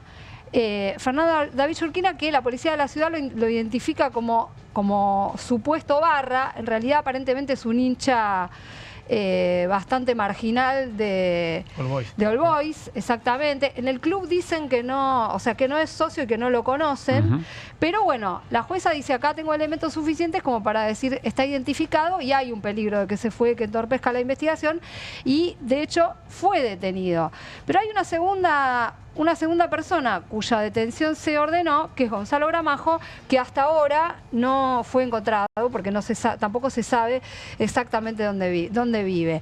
El pedido del Ministerio Público Fiscal, que sigue siendo la unidad de flagrancia porteña, la que interviene acá, vino acompañado de otros pedidos de detención, de gente que dice, la Fiscalía, que en realidad es un auxiliar fiscal, no es un fiscal, Almeida, que estaban tirando piedras. Bueno, a esto la jueza le dice que no, que bueno, que todavía están además en periodo de presentarse. Las personas que fueron detenidas la semana pasada, aunque fueron liberadas, tienen que presentarse en la causa y tienen un plazo para hacerlo. Algunas dentro de los primeros 5 días, otras a partir de los 5 días subsiguientes. Y en este caso están todavía en plazo. Entonces ella dijo, no voy a detener a estas personas, ya se van a presentar y si no se presentan tomaremos una decisión. Pero lo que quiero destacar es esto, se tomó una medida que es detener a personas que están identificadas quemando el patrullero. Hay un dato que es muy llamativo que aparece en la resolución de la jueza, que es ¿qué hacía el patrullero estacionado? Se pregunta eso. ¿Quién liberó al patrullero, digamos? No, bueno. ¿Quién dejó la pelota picando frente al arco? La policía de la ciudad te dice que estaba varado, ¿no? ¿Qué quiere decir? La goma, sí, casi nafta. No, es que no rompió se explica. La caja. No se explica. Y es muy interesante que en el expediente... ¿Cómo queda varado un patrullero? No, es que acá va el detalle. Y esto es algo que evidentemente se va a tener que investigar. La explicación que aparentemente le dan a la Fiscalía es que el patrullero se acercó a un domicilio que es en Avenida Mayo 1299, donde se ve que había una denuncia de violencia de género. Sí. Entonces la explicación es que el patrullero va a atender esa denuncia de violencia de género y deja al patrullero ahí todo abierto, no sé. Por la urgencia, decís, de la violencia de género. Y cuando vuelve ve la horda de barras bravas, terroristas, golpistas, desestabilizadores, y dice yo mejor me voy. El vehículo de $80.000, ¿no? No están en el grupo de los 114. Estas dos personas no están entre los detenidos, entre los 114 detenidos de la semana pasada. Solamente Gramajo está en el listado que presentó Patricia Bullrich ante la Fiscalía en el día supuestamente de ayer, pero en la Fiscalía dicen que entró hoy, donde presentó una gran cantidad de información, no es cantidad de información, pide una gran cantidad de detenciones, 29 detenciones a personas que supuestamente participaron de incidentes. Hoy Patricia Bullrich difunde este video, o en las últimas horas difunde este video que estamos compartiendo. Estas caras a estas personas y las indica como barras, que son parte, barra brava organizados, uno supone, y pidiendo datos o por lo menos que son personas a las que están buscando. ¿Qué pasa con esto? ¿Viste que había uno levantándose la remera? Sí. Bueno, esa foto está publicada. Esa foto. Sí. Bueno, estás ahí viendo una foto que fue publicada en el año 2021, el día de la militancia peronista. Esta foto es del 2021. Esa foto es del 2021, está publicada y se puede encontrar en la cuenta de Instagram del fotógrafo Fernando de la Orden. Está ahí, la busqué, la encontré. Ayer además había varias cuentas en la red social X que señalaban que era una foto vieja. Ahora, no sabemos si están usando esa foto vieja para... Porque lo tiene identificado pero no tenían foto, por ejemplo. Pero la foto que están usando es vieja. Y después hay otra persona, Pablo Melo, que aparece en la lista, que según contaban hoy varios colegas, estaba en el medio de la movilización y había hecho un posteo también en sus redes sociales. Pablo Melo, que está en la lista negra de Patricia Bullrich, diciendo... Le vengo a decir a Patricia Bullrich que no soy ningún puntero político, no soy ningún barra brava, vengo a protestar por la situación de los jubilados. Se presenta y dice, lo dice en las redes y se presenta en el lugar. Así que bueno, la Fiscalía va a tener que verificar qué tanto hay de estas 29 personas que incrimina Patricia Bullrich, que hay de alguna supuesta violenta participación en la movilización de la semana pasada, que hasta ahora realmente no hay evidencia acerca de esto, y solamente 2 de estas personas son las que aparecen en la resolución de la jueza Andrade de hoy. Uno es Gramajo y otro es otra persona que en realidad el fiscal terminó desistiendo su pedido de detención, que era supuestamente alguien que había arrancado un cartel de la calle de la avenida Rivadavia, pero parece que no estaba bien identificado. Gracias, Irina. Veremos cómo sigue todo esto. Apuesta, me parece que no va a quedar en nada, que cumple la función en estas horas. Veremos qué hace el gobierno con esta situación. Mientras tanto, hay gente que tiene una causa, por lo menos que está involucrada en una causa. Le damos la bienvenida y vamos a hablar de lo más trascendente, nos da la sensación, y quizá lo que está en el fondo de todo este armado, de toda esta narrativa de gente que quiere desestabilizar al gobierno, pero no está protestando por las políticas de ajuste y eventualmente, además, porque no está de acuerdo con que al Fondo Monetario Internacional se vuelva por decreto. Está Julia Estrada, diputada nacional de Unión por la Patria. Julia, ¿cómo te va? Buenas noches. ¿Cómo están? Buenas noches. Bien. Bueno, jornada larga, ¿no? Y muy intensa. Sí. Tengo mucho sueño. Bueno, está bien reconocerlo. Es la hora también. Va a entrar en calor porque seguramente por la efusividad de todo lo que ha Felicitaciones por el programa, saben que lo sigo de cerca. Gracias por estar aquí. Por este desembarco, sí. A ver, primero dame una mirada sobre la sesión, sobre lo que ocurrió, que seguramente tenés cosas para decir, nos metemos de fondo en el tema del decreto. Primero fue un bochorno en términos institucionales aprobar un decreto de necesidad y urgencia que es ilegal. No porque a mí no me guste, sino porque es ilegal, porque se da de frente con la Constitución Nacional, que tiene el arreglo de la deuda en cabeza del Congreso, se da de frente con la Ley de Administración Financiera, que tiene facultades vencidas, por ende hay que ir al Congreso, y se da de frente con una ley aprobada en el 2021, la 27612, que dice que un acuerdo con el FMI tiene que pasar por el Congreso. Imposible defenderlo. Además, anoche, Comisión Bicameral de Trámite Legislativo confirmó todo lo que sospechábamos. El equipo económico, con Caputo, que no fue, esto también hay que decirlo, lo dijo Pichetto hoy, que dijo que lo mandó a terapia a Caputo. Sí, después acompañó. Bueno, sí, claro, ese tipo de cosas, bochornosas, porque apoyo le dicen al ministro que no va. Ahora, los que ponen la cara, porque la verdad que yo finalmente digo, Kirchner fue a poner la cara, el secretario de Finanzas, el viceministro Daza, el delegado administrativo, pobre, que tuvo que defender el DNU del Ministerio de Economía, García Hamilton, y los dos del Banco Central que los dejaron ahí solitos porque iba a aparecer el vicepresidente que no fue. Esto lo quiero contar. Hay un despacho del Senado, en realidad de la Bicameral del Senado de Diputados, que dice quiénes van a venir, y estaba anunciado el vicepresidente, Bernin. No fue. Mandó a un director. Digo, estas cosas están pasando que puede ¿Qué tan parecer... grave es? Porque alguien puede pensar, es bueno... grave. No, es grave, porque a vos te anuncian quién viene, uno se espera además que primero la máxima autoridad del Banco Central aparezca. No apareció Auxili. Bueno, aparece el vicepresidente. Vamos a preguntarle, porque en cabeza del Banco Central queda la plata. No puede no aparecer el Banco Central. No aparece tampoco el vicepresidente y mandan a un director que cuando yo empiezo a hacerle preguntas, me interrumpe. Sago, que fue el presidente que quedó electo en la Bicameral el día de ayer, y Kirchner, porque no querían que ellos hablen. Incluso hubo una intención de que no hablaran. ¿Por qué crees que no los querían? Y porque no sabían lo que iban a decir, porque prepararon todas las corridas, no quiso aparecer el vicepresidente, con el cual entiendo tenían más seguridad, es más hábil declarante, y los otros no sabían lo que iban a decir. ¿Al fondo le importa, al fondo le importa ese barro político? O... Yo creo que sí. Yo creo que en el mediano plazo esto importa. Déjame que quiero terminar con esta idea. El bochorno no es esa presentación solamente institucional débil, sino que no contestaron nada. Cuando uno les pregunta cuál es el monto del préstamo, te dicen no sé. Cuando les preguntas, bueno, ¿cuánto es para refinanciar? No sé. Bueno, ¿cuánto es extra de letras intransferibles? No sé. Decime, por ejemplo, por qué razón lo traen como decreto de necesidad de urgencia. Es decir, ¿cuál es la urgencia? Nos vamos a la Constitución Nacional, reforma del 94, ¿por qué es urgente? Te responden, esto fue así, porque hace 20 años que la Argentina tiene un problema de balanza de pagos. Por favor, si hace 20 años que tenés ese problema, justo la urgencia apareció ahora, en marzo del 2025, además habiendo dicho que los problemas económicos estaban resueltos porque hay superávit fiscal. No tienen forma de defenderlo. Dijeron, además, anoche, que las letras intransferibles son papeles pintados. Nos lo dijeron en la cara diputados, senadores, pero después te dicen que esas letras intransferibles que son del Banco Central caben o alcanzan o son suficientes como argumento para pedirle deuda al Fondo Monetario Internacional, entonces no cierra. O son papeles pintados o son una deuda que hay que honrar. ¿Y cuál es entonces la verdad respecto del apuro? Antes quiero compartir al propio presidente, al actual presidente Javier Milei, cuando no era presidente, pero era muy crítico respecto de ir al Fondo Monetario Internacional. Era ya diputado nacional y esto decía.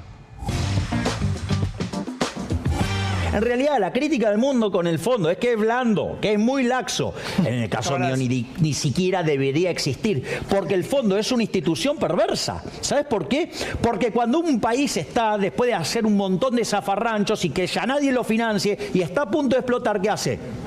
Pone la guita. ¿Y qué hace? Le permite tirar el ajuste para adelante. ¿Qué es lo que está buscando este gobierno? Como este gobierno no tiene credibilidad, no tiene reputación, o sea, no tiene voluntad de pago, no es solvente, ¿qué hace? El ajuste, ¿a quién se lo tira? Se lo tira el próximo gobierno. Primer punto. Para un liberal, la deuda es inmoral. ¿Toda deuda es inmoral? Claro. Tomada desde el sector público. O sea, si vos te querés como un problema tuyo, endeudar de un problema tuyo, y las consecuencias las vas a pagar vos, no yo. Digo, ¿por qué es inmoral? Y sumémosle una manifestación en la red social preferida del presidente, también diciendo que en su mundo el Fondo Monetario no existiría. Miren. Y le responde a algunas personas, incluso lo agrega el Banco Central, idiota, en mi mundo no existe el Fondo Monetario. Y si yo fuera gobierno no hubiera caído en el fondo porque propuso un ajuste consistente y a otra velocidad.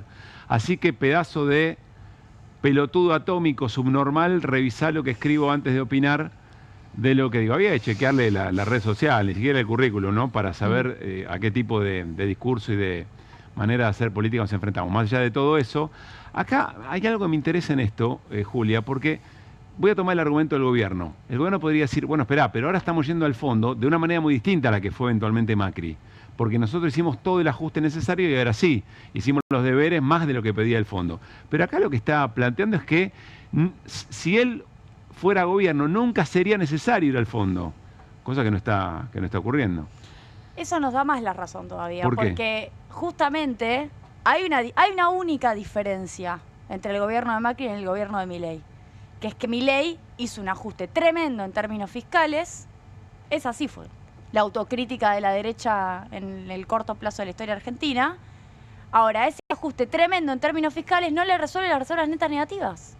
Finalmente nos refuerza. Es decir, a Macri no le funcionó supuestamente porque había déficit. Y ahora, porque no había hecho el ajuste. Claro, y ahora a Milei tampoco le funciona, aunque tenga superávit. Bueno, lo dijo Cavallo.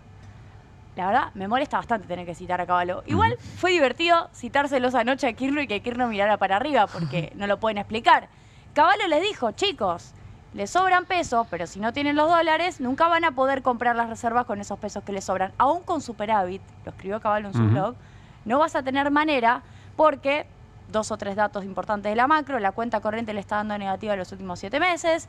Tienen balanza turística de 7.000 millones de dólares negativo. ¿Cuenta corriente qué es? La cuenta corriente es la balanza comercial, expo menos impo, pero agregado el pago de servicios de deuda, intereses y agregado turismo y fletes. Eso da negativo. Eso está dando negativo hace más de 7 meses.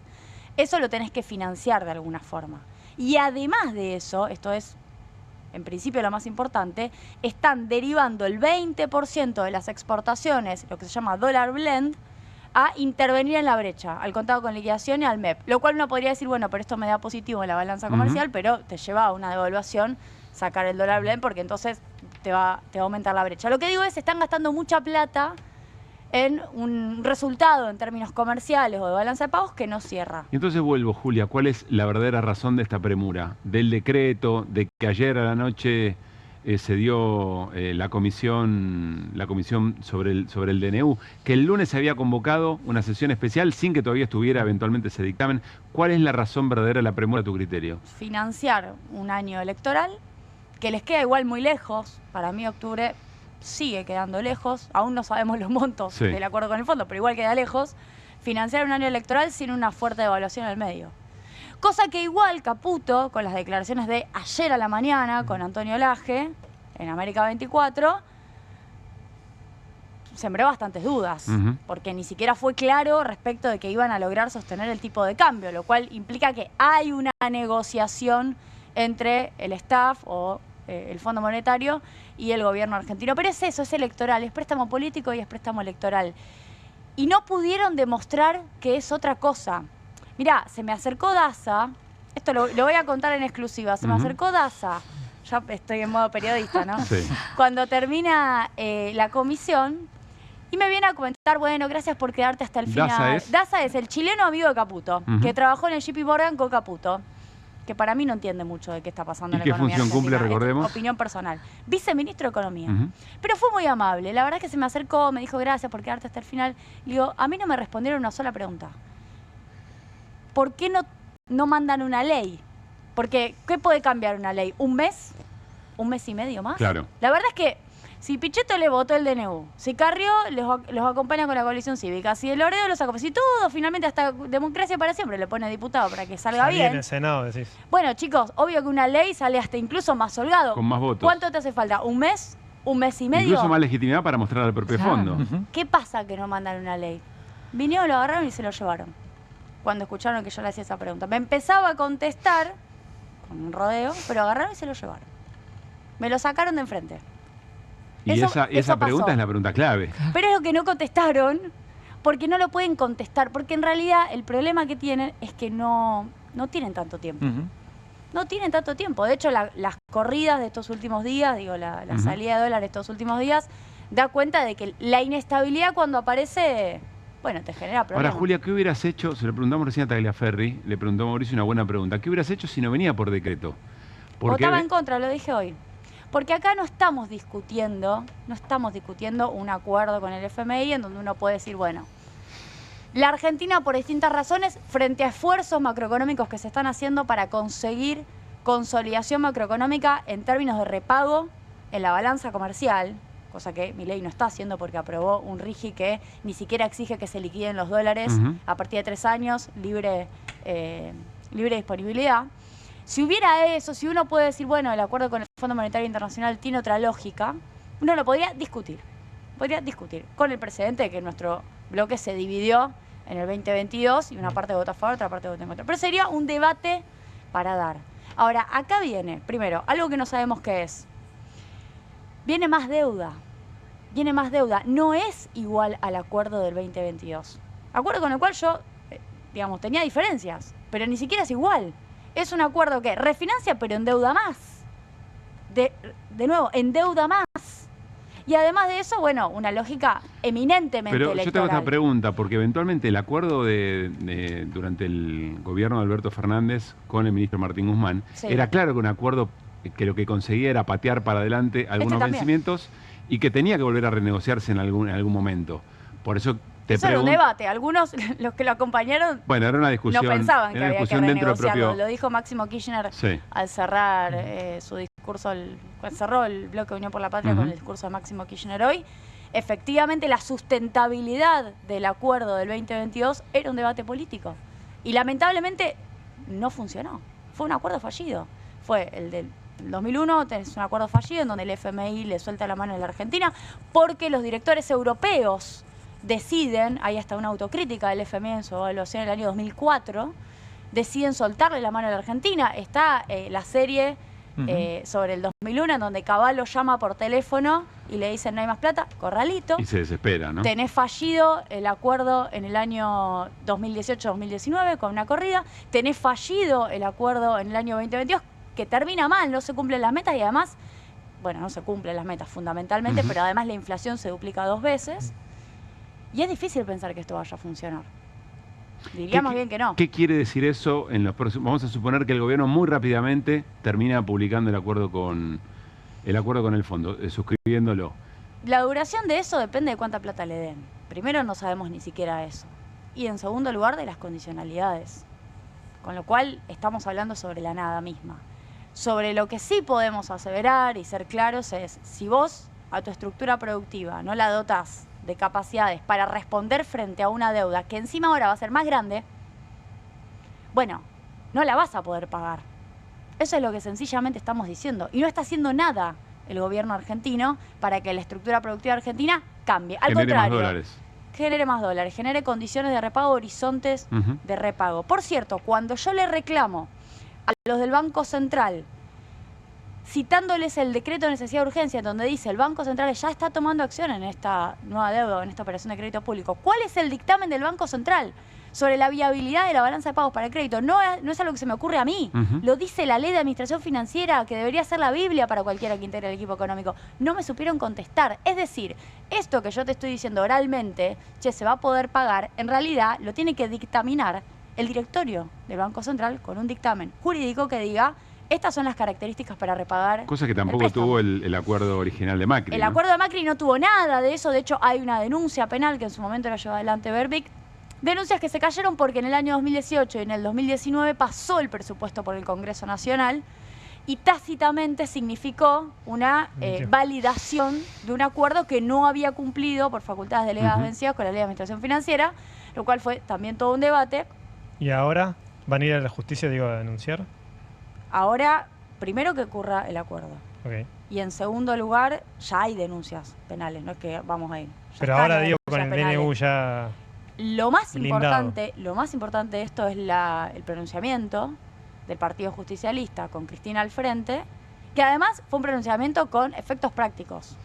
El peronista que votara a favor se lo expulsaba y se lo acusaba de traición a la patria, artículo 29 de la Constitución Nacional.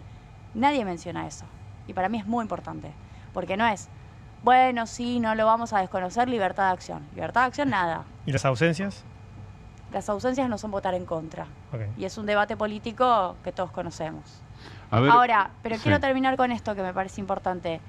El pronunciamiento del Partido Justicialista con Cristina al frente debería tener consecuencias si eventualmente la población nos acompaña y volvemos a hacer gobierno. En serio. Porque el problema que hubo en el gobierno de Macri es que se dijo que se iba a desconocer, pero después no se actuó en consecuencia.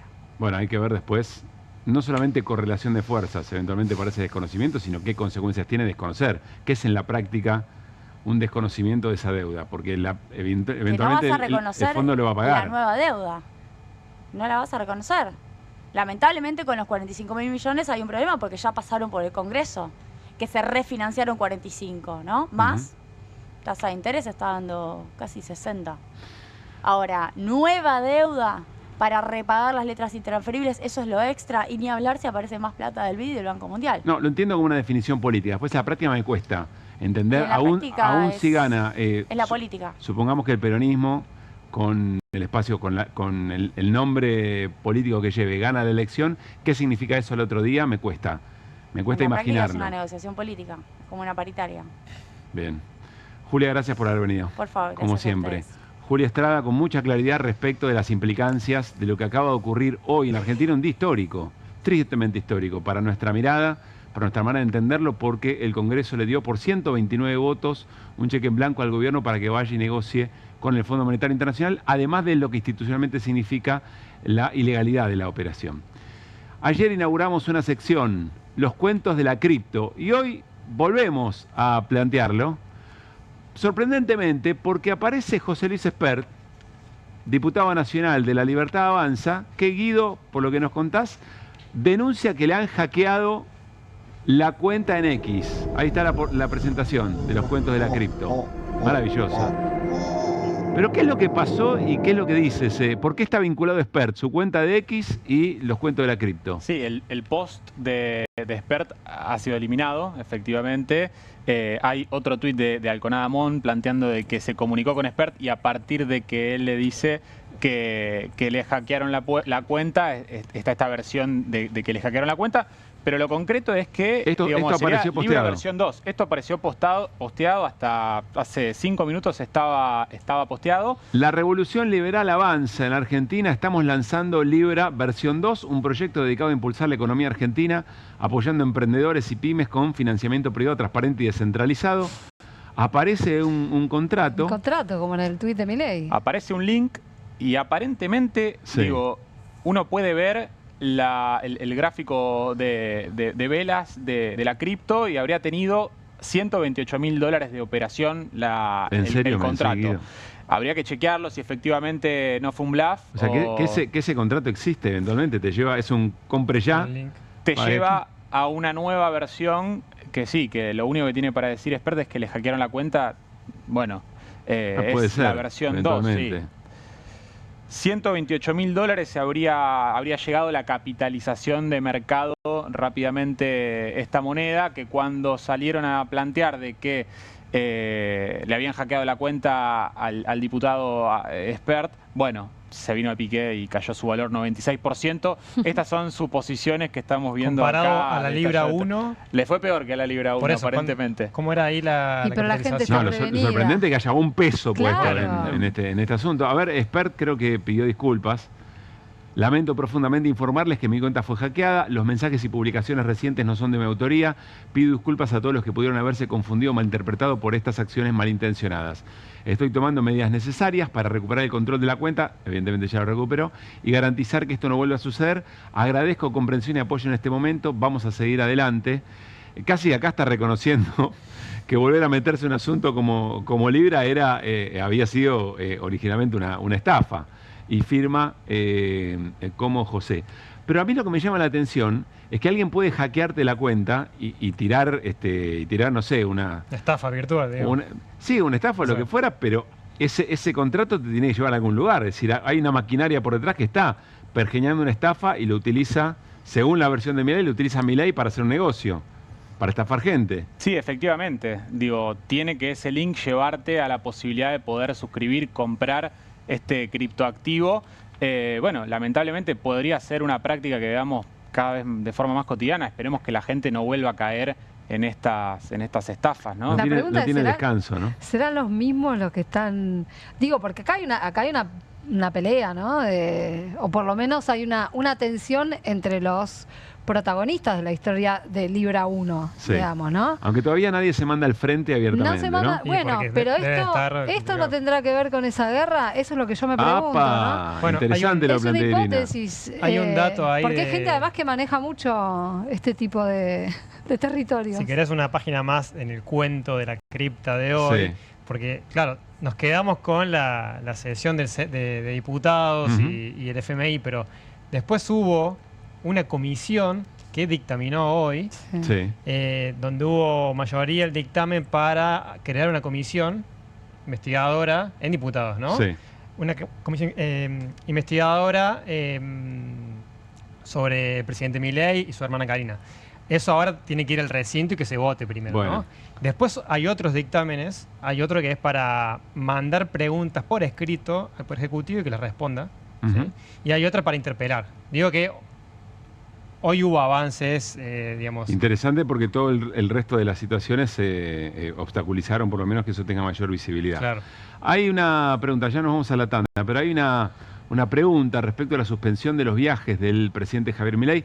Hoy suspendió un viaje a Israel, era un encuentro con Benjamín Netanyahu, era un encuentro importante, un viaje importante incluso para el propio Milei respecto a su posicionamiento con Israel. Se había suspendido ya un viaje a España. Anteriormente. Y creo un premio esta semana y él dijo que era que tuvo amenaza desestabilizadora, fue por la represión del miércoles pasado. Bueno, hay dos preguntas, si el presidente estaba realmente muy preocupado por la situación de calle y lo que pasara en el Congreso, o si el presidente a alguien le dijo que la situación Libra en el exterior está pegando muy fuerte y que podría haber tenido algún mal paso de alguna forma. Perdón, Pablo, y recordemos que el lunes hay otra marcha importante, la memoria, no el Día de la Memoria. Claro. Entonces, otra marcha, uno podría decir crítica a Milei. Entonces, una seguidilla, la de hoy estuvo controlada, o sea, mucho operativo y bueno. 24 de marzo nunca hay policía y nunca ocurre nada. No, pero digo, es una alarma para el gobierno también, porque va a ser muy crítica. Sí. O sea, hay un dato en la movilización del 24 de marzo que se está difundiendo poco, y es que por primera vez en más o menos 20 años, no habrá dos movilizaciones, habrá una sola. Es decir, los organismos y los espacios políticos que antes tenían distintas discusiones, por ejemplo, miradas respecto de los gobiernos kirchneristas o del gobierno de Alberto Fernández, han unificado. Si Milei lo hizo, Milei logró que haya una movilización unificada el próximo lunes, el 24 de marzo. No, lo que quería agregar es que el año pasado se intentó, estuvo hasta últimamente esas conversaciones en los organismos y las agrupaciones, y bueno, finalmente hubo como dos, si querés, actos, ¿no? Además de la izquierda y los movimientos de derechos humanos. Ahora, bueno, hay un avance más también, que el gobierno de Milei se endureció mucho más. Recordemos que en este año que pasó, visitaron a Astiz en la cárcel, ¿no? Sí, claro. Corrieron a Villarruel también de su rol de de ser ella la pregonera, ¿no? de los militares y asumió Milei un rol también. Entonces, parece que hubiera ocurrido hace años eso, ¿no? Y es achicaron a la mínima expresión, las políticas de memoria, verdad y justicia. Echaron el ajuste en Secretaría de Derechos más de Humanos. 3.000 personas, sí. Bueno, ya nos vamos a ocupar de eso, por supuesto, mañana y pasado. Quiero agradecerles muchísimo la atención que le están prestando a QR. En serio, nos pone muy bien. Nos regocija saber que hay en la pantalla de la televisión argentina un espacio para esta manera de entender y de analizar nuestra realidad aquí en Bravo TV. Antes de la pausa tenemos una invitación muy especial. Este sábado a las 9 de la noche vuelven Thelma y Nancy con su espectáculo Ríanse mientras puedan. Esto va a ser en la sala Padre Mujica del Palacio Vitorial en Piedra 722, Ciudad Autónoma de Buenos Aires. Max de Lupi, Beto Bernués traen de vuelta a Thelma y Nancy en un espectáculo cargado de humor político el sábado a las 9 de la noche en Piedra 722. ¿Y quién te dice en algún momento hay alguna intervención sobre este programa de estas dos señoras que hay que ver cómo están, ¿no? Con el gobierno de Javier Milei. Veremos, importante preguntarles, ¿no? Pueden ser un buen termómetro de cómo le está yendo al gobierno de Milei en Thelma y Nancy. Pausa y volvemos. Al regresar, de fondo, todas las movilizaciones que se han dado en estas semanas, miércoles pasado, este miércoles y tantas veces más, tiene que ver con la situación de jubilados y jubiladas. Guido nos va a contar en qué momento están las jubilaciones, los bonos, los remedios. Enseguida nos vamos a meter con eso. Y atención, inauguramos una sección 3x1. Miradas de especialistas sobre qué grado de autoritarismo tiene este gobierno aquí en QR. Ya volvemos.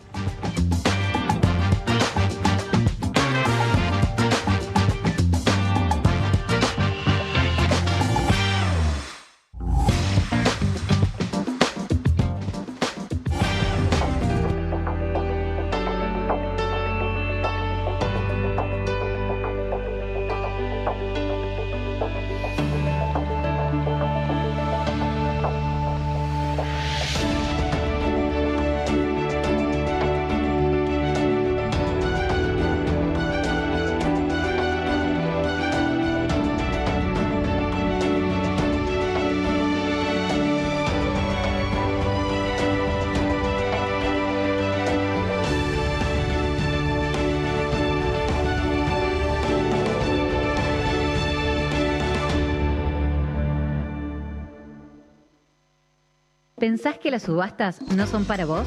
Son para todos, porque podés comprar y vender desde donde estés de manera rápida, fácil y confiable. ¿Querés participar de nuestra próxima subasta?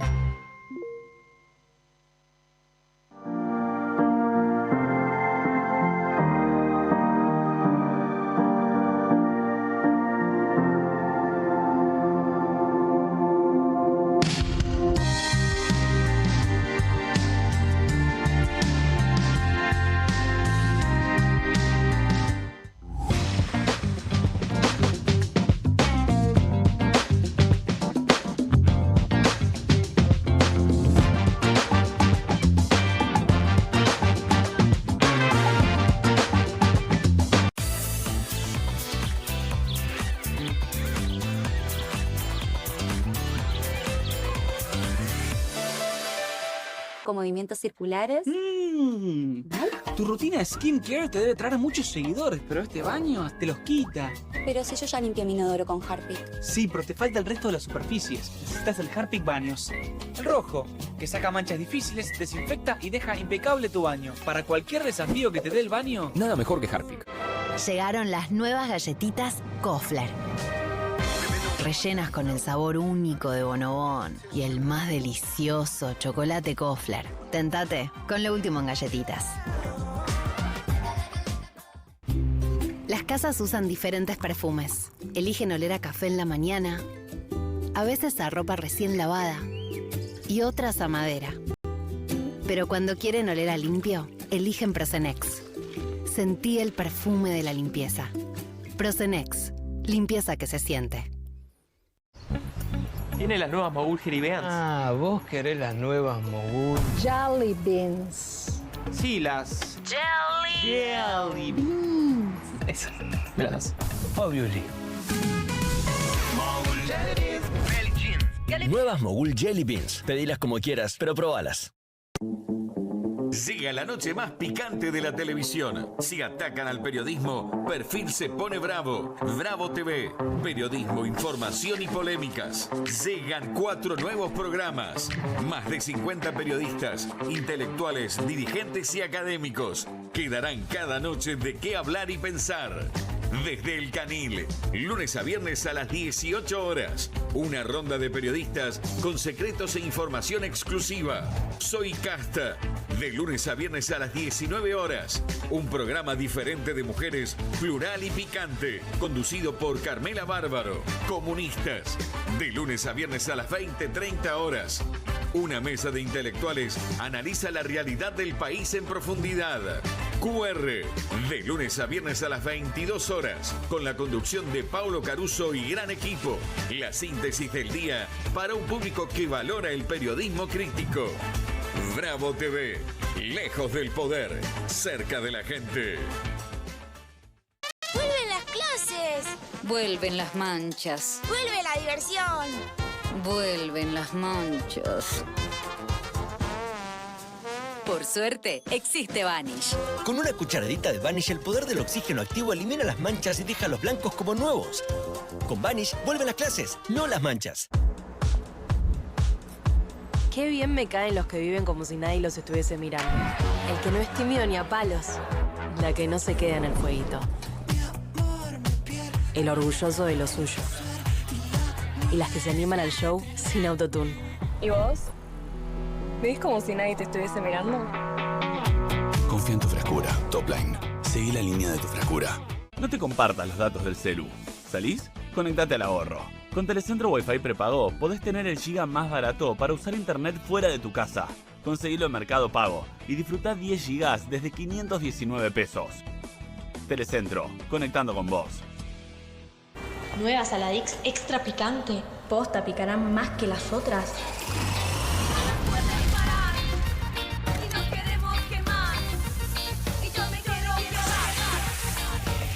Porque tus ganas de picante son imposibles de apagar. Nueva Saladix extra picante. Con movimientos circulares. Tu rutina de skincare te debe traer muchos seguidores, pero este baño te los quita. Pero si yo ya limpié mi inodoro con Harpic. Sí, pero te falta el resto de las superficies. Necesitas el Harpic Baños. El rojo, que saca manchas difíciles, desinfecta y deja impecable tu baño. Para cualquier desafío que te dé el baño, nada mejor que Harpic.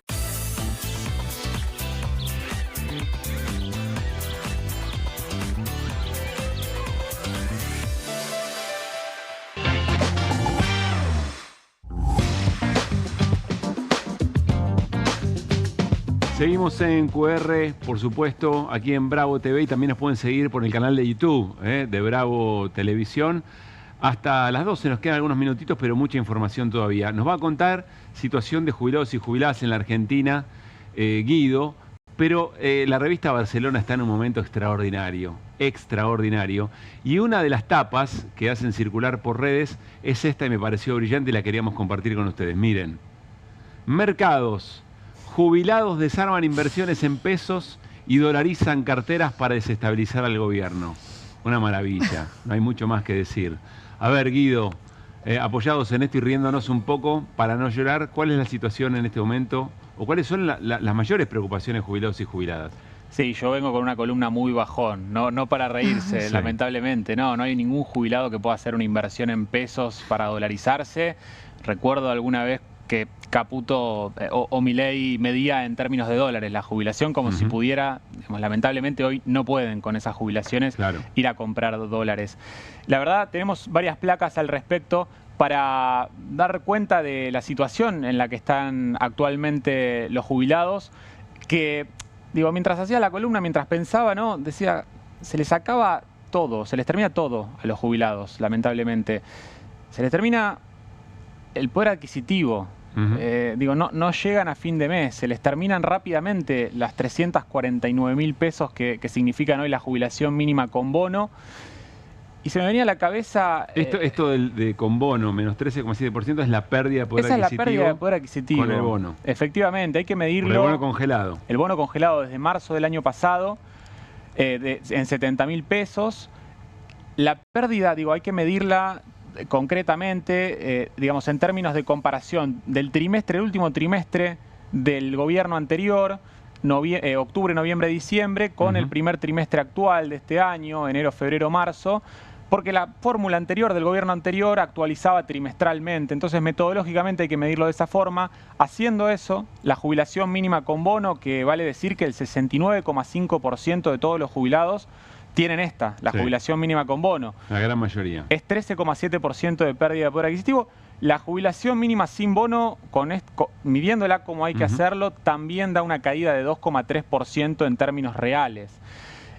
Vemos por qué es más profunda la caída en las jubilaciones con bono, justamente porque está congelado desde el año pasado, desde marzo del 2024. ¿Qué es menos 75.503? Menos 75.000 pesos es lo que en alguna medida le han robado por la no actualización del bono a los jubilados. Hoy debería ser, si es de 70.000 pesos, hoy debería ser de 145.503 pesos el bono para actualizado. Tener, exactamente, actualizado por inflación, para tener el mismo poder adquisitivo que en marzo del 2024. Y en este mismo sentido también se le termina la posibilidad a los jubilados de comprar medicamentos.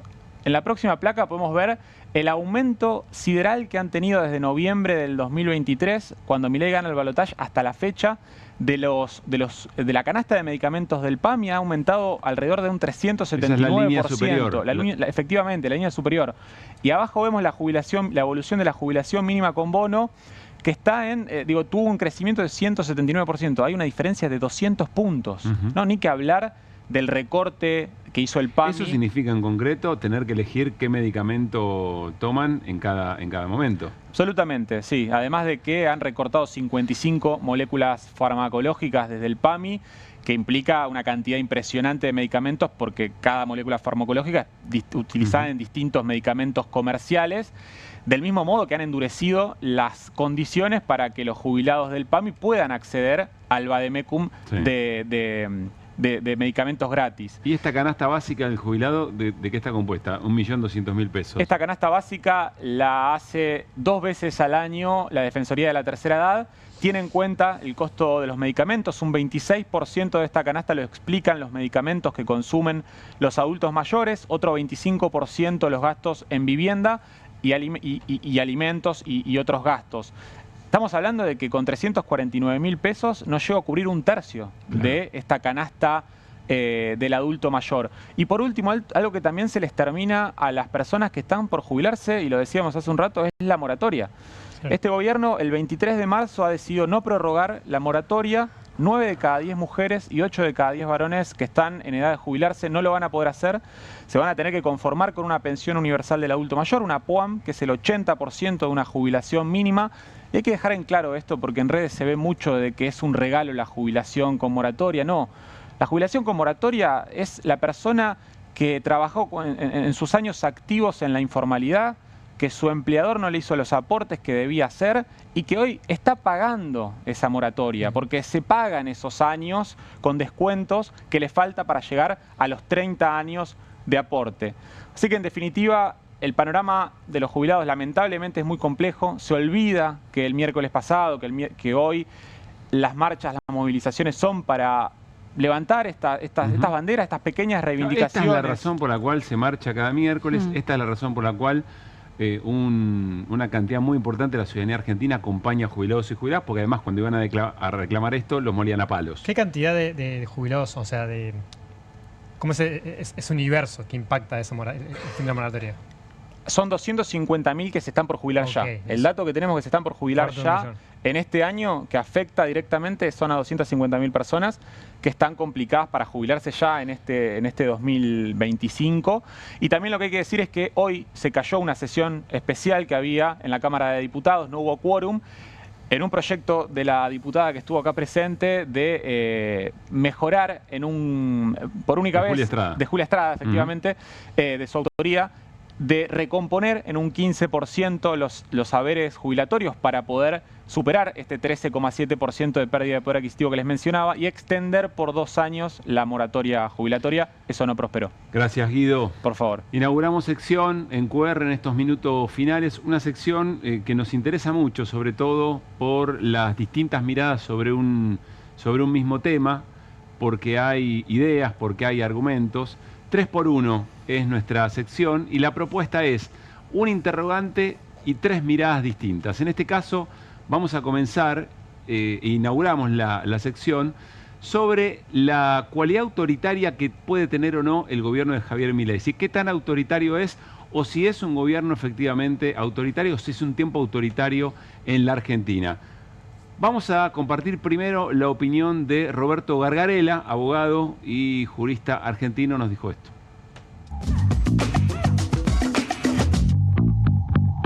Cuestionaría la pregunta para decir, sí, es cierto, el presidente no muestra convicciones democráticas. Cuando tuvo que hablar de democracia no tuvo ningún problema en dejar en claro que solamente veía problemas y no mostraba ninguna adhesión ni compromiso sustantivo con el sistema. Su principal asesor, cada vez que puede, a través de las redes y a través de nombres fantasmas, también deja en claro que lo que le interesa son más los regímenes de excepción que los sistemas de tipo democrático. Entonces, en cuanto a ellos personalmente, digamos, en el núcleo del poder, es muy probable que efectivamente sí, no muestren compromiso con la democracia y tengan incluso interés en iniciar una senda por el autoritarismo. Difícil que se estabilice, ¿no? Y al mismo tiempo hay grandes resistencias democráticas que todavía muestra el país y que creo que son las que nos dan esperanza. Roberto Gargarella no necesariamente de una mirada, si ustedes quieren, ni de izquierda, ni... tiene una mirada... Es más de izquierda, ¿eh? Es más de izquierda su mirada. Sí, tenés razón. Sí. Quise decir, no es kirchnerista, no tiene una mirada peronista en ese sentido. Justamente. Tiene una mirada más de izquierda, tenés razón. Sí. Y hace un planteo muy concreto. Es decir, acá hay componentes autoritarios, hay algunas resistencias democráticas, pero la caracterización del momento, dice Roberto Gargarella, es efectivamente de tintes autoritarios. Ezequiel Adamowski, historiador argentino, misma pregunta. ¿Es tiempo de autoritarismo en la Argentina? Esto nos dijo.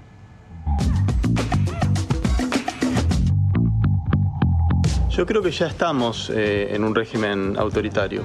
Milei y la gente de su ideología, la verdad que nunca creyeron en la democracia. Para ellos la democracia es un estorbo para lo que ellos consideran que debería ser la verdadera soberanía, que no es la soberanía del pueblo, sino la soberanía del mercado. Y me parece que ya se cruzó un límite hacia un régimen autoritario. Para mí el momento bisagra es la designación de jueces de la Corte Suprema por decreto simple y su aceptación por la Corte Suprema, ¿no? Aquí la novedad me parece no es tanto el hecho de que Milei sea una persona autoritaria que no cree en la democracia, cosa que ya sabíamos desde la campaña electoral. La novedad es que todo el sistema institucional argentino está acompañando esto, ¿no? La Corte Suprema, desde la cumbre del Poder Judicial, el Congreso dejando pasar todas las medidas que Milei ha solicitado, e inclusive hemos visto también esta semana que sacaron a trompadas a un diputado para que se caiga el quórum y no tener la posibilidad del Congreso de sesionar normalmente, ¿no? Todas estas cuestiones, más el uso indiscriminado de la fuerza policial, los infiltrados constantes en las marchas. Ezequiel Adamowski dice, sí, como Gargarella, hay componentes autoritarios, pero lo que más llama la atención es que no hay reacción. Lo veníamos charlando, Iri, en estas noches. ¿Cuál es la reacción eventualmente hasta de las propias instituciones? Claro, lo que él está sobre marcando, que me parece muy interesante, es qué límite está poniendo el Poder Judicial, qué límite está poniendo la Corte Suprema, qué límite pone el Congreso. El resto de la política. Claro, bueno, a mí me parece justamente uno de los temas más preocupantes, porque la debilidad institucional que estamos viendo a todo nivel no tiene freno de ningún lado, ¿no? Yo comparto esa mirada de Adamowski. Tercera mirada de este 3x1, nueva sección en QR. Son tiempos autoritarios en la Argentina. José Nathanson, periodista, politólogo y con una mirada muy particular en términos de política internacional. A ver qué nos dice. Yo sería muy cuidadoso antes de hablar de autoritarismo, no porque estén mal en sí mismos, sino porque son palabras fuertes, tipo dictadura, que me parece que hay que manejar con cuidado, si no puede llevar a aplicarse esa palabra a cualquier cosa y termina siendo estéril el término en sí. Yo diría que es un gobierno que tiene comportamientos autoritarios, que ha tomado decisiones claramente anticonstitucionales, que ejerce una represión destemplada, pero no diría que están suprimidas las libertades públicas ni que se violan los derechos humanos de manera masiva de toda la población. Parece que hay algunos componentes de un sistema autoritario que todavía están lejos de ocurrir en Argentina. Es cierto que los autoritarismos en el siglo XXI se construyen de una manera diferente a como se construían en el pasado. Ya no hay golpes de Estado, o hay, pero no es lo más común golpes de Estado en un momento. No ocurre que la democracia cae de un único golpe fulminante como ocurría en el pasado, sino que muchas veces son componentes democráticos, de convivencia cívica, de respeto, de pluralismo, etcétera, que se van perdiendo de a poco por acción efectivamente de este tipo de gobiernos. José Nathanson advirtiendo, cuidado cómo utilizamos las categorías, porque ¿qué queda para los regímenes que efectivamente, y más por definición histórica, son autoritarios? Dice José Nathanson, tiene elementos autoritarios este gobierno. Bueno, gracias a Roberto Gargarella, a Ezequiel Adamowski y a José Nathanson. Enriquecen las miradas sobre un mismo tema. Nueva sección 3x1 aquí en QR. Estamos ya muy cerquita del cierre. Gracias, Guido. No, por Guido favor. Bambini Un placer. se incorpora a QR en la columna de Economía. Iri, lo mejor, nos reencontramos mañana a las 10 de la noche. Querido Mauricio Caminos. Tengo un dato para cerrar, si me dejas. encanta, Antes que, bueno. porque ya son las 12, llega Papá Noel en el cierre de alianzas. O la Cenicienta, no sé. Sí, o Cierra alianzas en la Ciudad de Buenos Aires. Sí, claro, se convierte no sé, en calabaza. Sí. Pero me está llegando información de que, bueno, el PRO y la Libertad Avanza finalmente, entiendo, no van juntos en una alianza en la Ciudad de Buenos Aires. La sorpresa es que el PRO sumaría en su alianza a Oscar Sago, que es del MID. Ajá. Esa es como si querés, como la sorpresa. Que es diputado nacional por la Ciudad de Buenos Aires. Claro, muestra un poco el acuerdo que hay de él con Cristian Ritondo. Después, lo otro era más previsible, ¿no? El peronismo, Sí. por un lado. Hoy se anunció, Lustó presenta una alianza propia, separada a Larreta, que va solo también. Pero bueno. O sea, mucha dispersión. Mucha dispersión, y queda ahí flotando el dato de qué va a hacer Ramiro Marra, que no presentó alianza propia, y está ahí la especulación de que, bueno, podría sumarse a este MID-PRO, porque, bueno, como él se fue de la Libertad Avanza, quizás es mucho para ahora, pero podemos desarrollarlo más adelante, pero más o menos ese panorama que ¿Qué desparramo de identidades generó la irrupción de la Libertad Avanza, sobre todo en los sectores de centro a derecha, ¿no? En Capital Federal lo más curioso es que el peronismo es el que está más ordenado, a diferencia de otros distritos. Bueno, ya dijo Leandro Santoro que es candidato a legislador, Rodríguez Larreta candidato a legislador porteño, el resto de los nombres propios todavía no aparecen en los próximos días, ¿no? Lo vamos a ir eso, sí. Se cierra si mal no recuerdo hasta ahora, el 29 de marzo. A esta hora, dice Mauricio Caminos, porque arrancó muy temprano y las jornadas en la Argentina, y sobre todo para un editor de política, son muy intensas. Bueno, gracias por haber estado ahí nuevamente. Mañana nos reencontramos en la pantalla de Bravo TV, haremos más QR, temporada 2025. Será entonces hasta la edición del jueves. Chau.